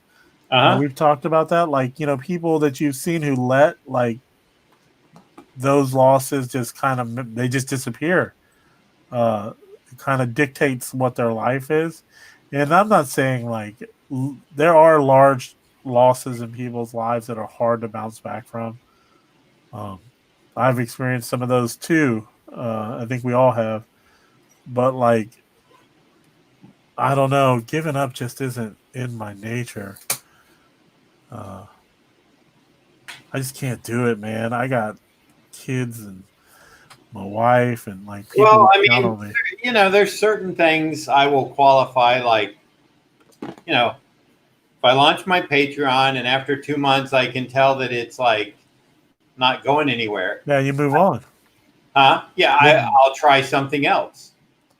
Yeah, see, but that I'm saying like big losses, like you're like take like losing all your work at one time, which isn't my loss, but Right. is some people's losses.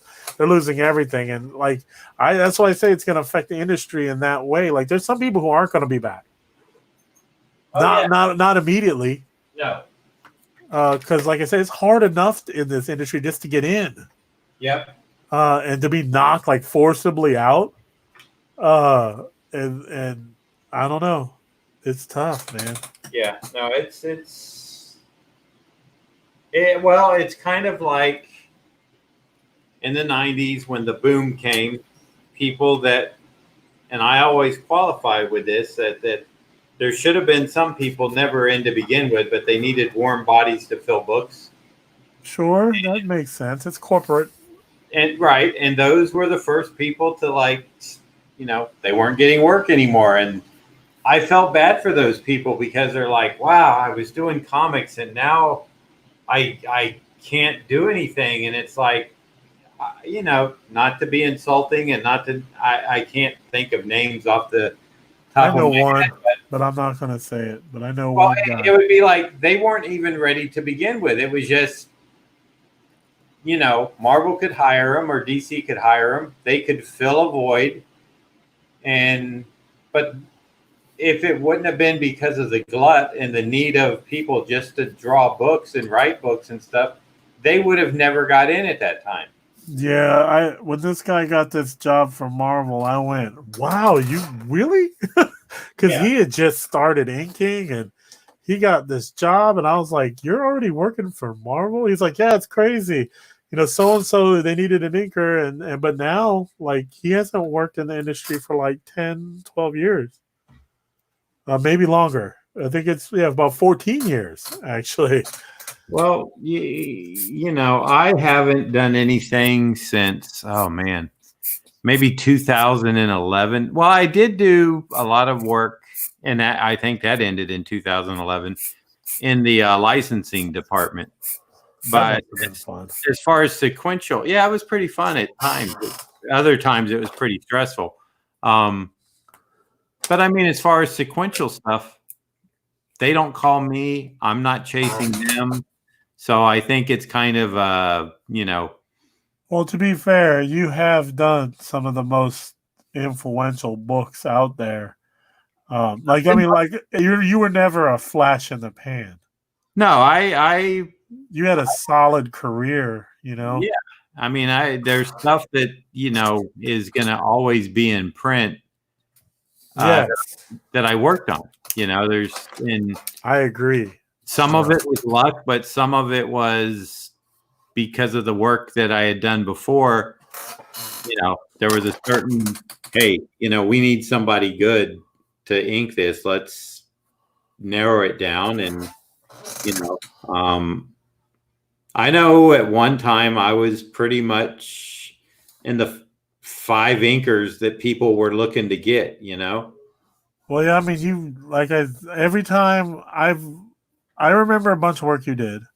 Even before I knew you, I like you were one of those people I did know, like John Byrne, Mike Zeck, you, Terry Austin, Art Adams, Al Milgram, like you guys were my childhood, like my early education in art. Right. Like, and you know, to be honest, like Still Freeze now, but then I didn't know until he started doing those Legends of the Dark Knight covers. Yeah. And then I was like, who is this guy? But I never could find his work because all he was really doing was covers. Right. And the interesting thing is I think it was the 25th or the 50th issue that I actually inked the insides of. So I get that book to sign, and that's when, you know, Stelfreeze had that. It was like a new Batman look. I With don't know. all the pointy edges. Yes. And Yeah, I remember. I inked Brett Belevins on it, and I remember, you What know, a wonderful artist that guy is. oh, I know, and I was doing like the rain effect with a razor blade and some whiteout and stuff, and Yeah. you know, he was so like happy that I was taking time to like give the Of course he rain was. texture and stuff, you know.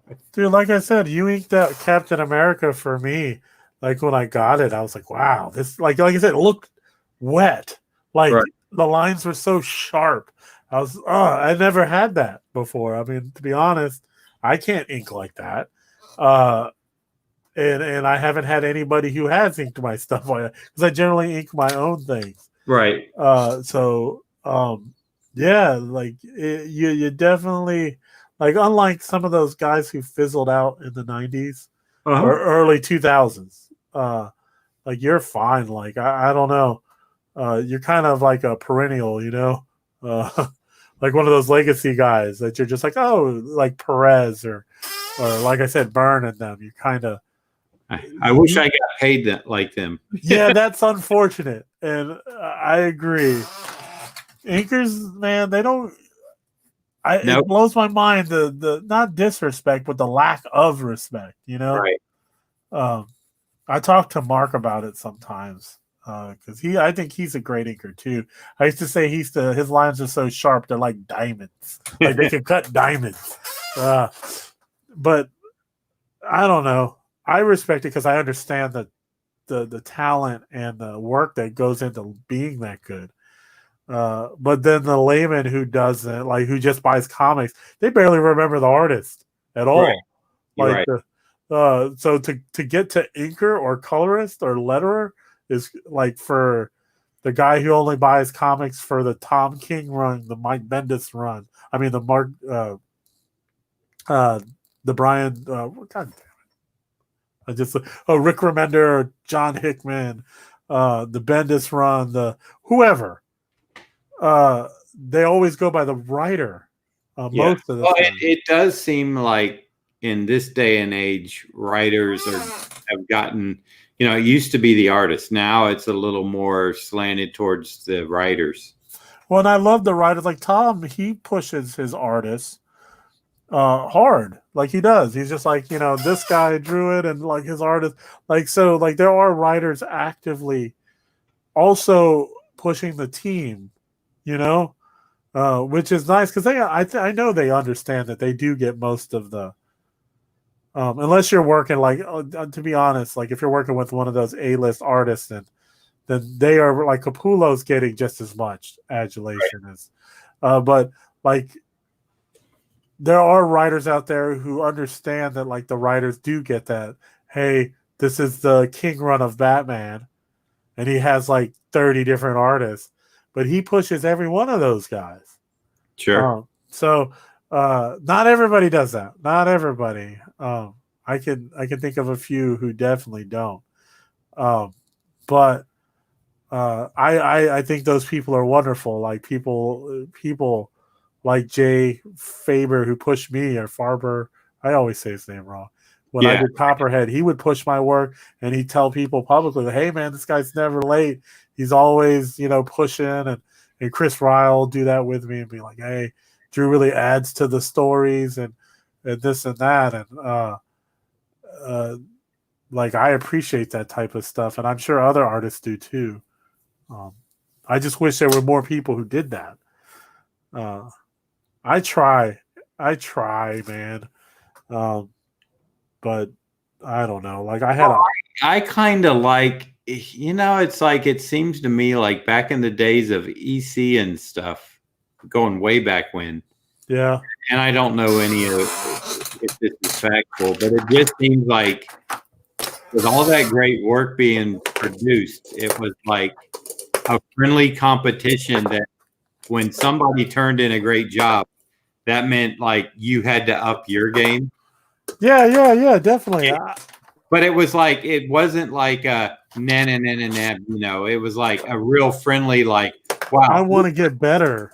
yeah, look what Wally Wood or Frazetta or Williamson just turned in. Now, you know, suddenly I'm going to do my best job, and it's like that's why all that stuff is so wonderful to me. You know, it's because there was a friendly, Healthy competition. yeah, and it wasn't based on ego or anything. It was more like, wow, you know, that guy just suddenly he turned in a job that like made everybody stare at it and go like, okay, time to concentrate a little bit more. Oh yeah, I think that happens a lot. Like now, not as much now, but it does at times. Like there's times where people like I've seen James Herron's work. You know, Yeah. when people will be like, "Have you seen James's work?" I'm like, "Yeah, I hate that guy. He's so wonderful." Like, but of course I don't hate him. I think he's wonderful. I know. But when you say, "Yeah, I hate him," people give you a look like, "Why?" Other artists laugh because they know the pain of having to be better because that guy's so awesome.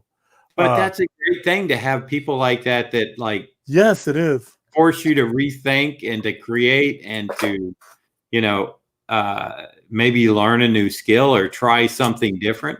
Yes, Matteo Scalera is one of those guys too. You're just like, I got to step my commission game up. I mean, look at what he just did with those painted commissions like of about a month or two ago. Yeah, he did a lot of underpainting. It's looked beautiful. Oh, those things just, I mean, I can stare at the process of those screenshots he grabbed or photos and just, you know, try to imagine. So good. I'd like to see one of those on video from start to finish. And that's the thing though, but you have a healthy view of the world and mindset. I do. I still try to learn to improve my craft. You know, I'm not satisfied with it.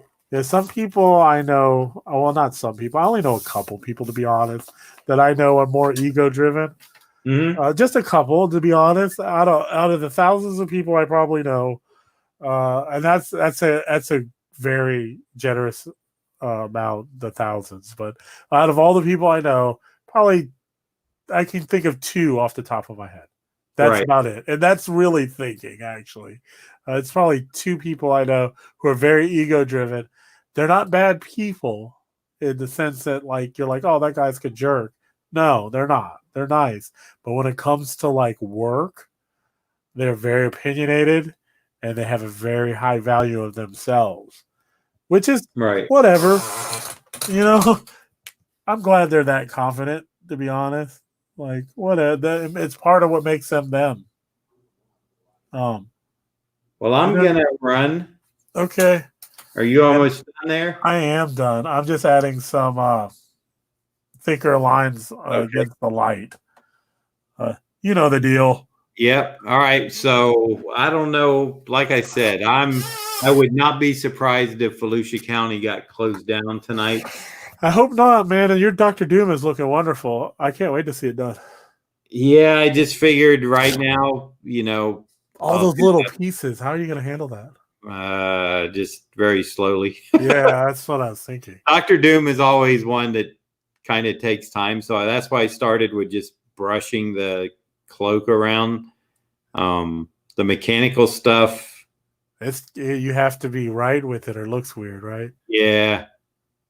And I'll work on the shape in the background. I'm still not happy with it, but I know I'm going to put something back there just as a little, you know, I'll leave this down below here. It'll just be negative space, but up top it may change to some big Kirby dots or something. I may do the Brian Stelfreeze border thing where he puts the kind of like you have there on your. Yeah, I kind of stole that from Brian. I'll admit it. Yeah, no, Brian puts that on like almost all of his headshot stuff. So I might switch to that. I like Kirby dots, but does it fit with the Doom? I don't know. I think it looks cool. I haven't really decided. Maybe do it digitally real quick, like rough, and see how it looks. I think I'm gonna be better off with just some like the shapes I have in, like the hard, you know. It looks like almost like lightning or energy. Yeah, like a Mignola thing. That looks cool. I think you're right. Nice heavy black. Right. Yeah. You're right. I think you're heading in the right direction. I'll call it a day, Drew. It was nice having you on as usual. Yes, and it was nice talking. And I hope you don't get locked down, so we can do it again. Yeah, I'll definitely let you know and everybody know. Later, everybody. Stay tuned to Twitter for updates. If Drew and I can get back on, we definitely will. Yeah, and thank you for sitting for 3 hours if you did, and Yeah, and sorry for rambling on. I tend to always do that. stories are always great. Yeah. But yeah, I'll see you later, John. All right, everybody, take care. Bye now.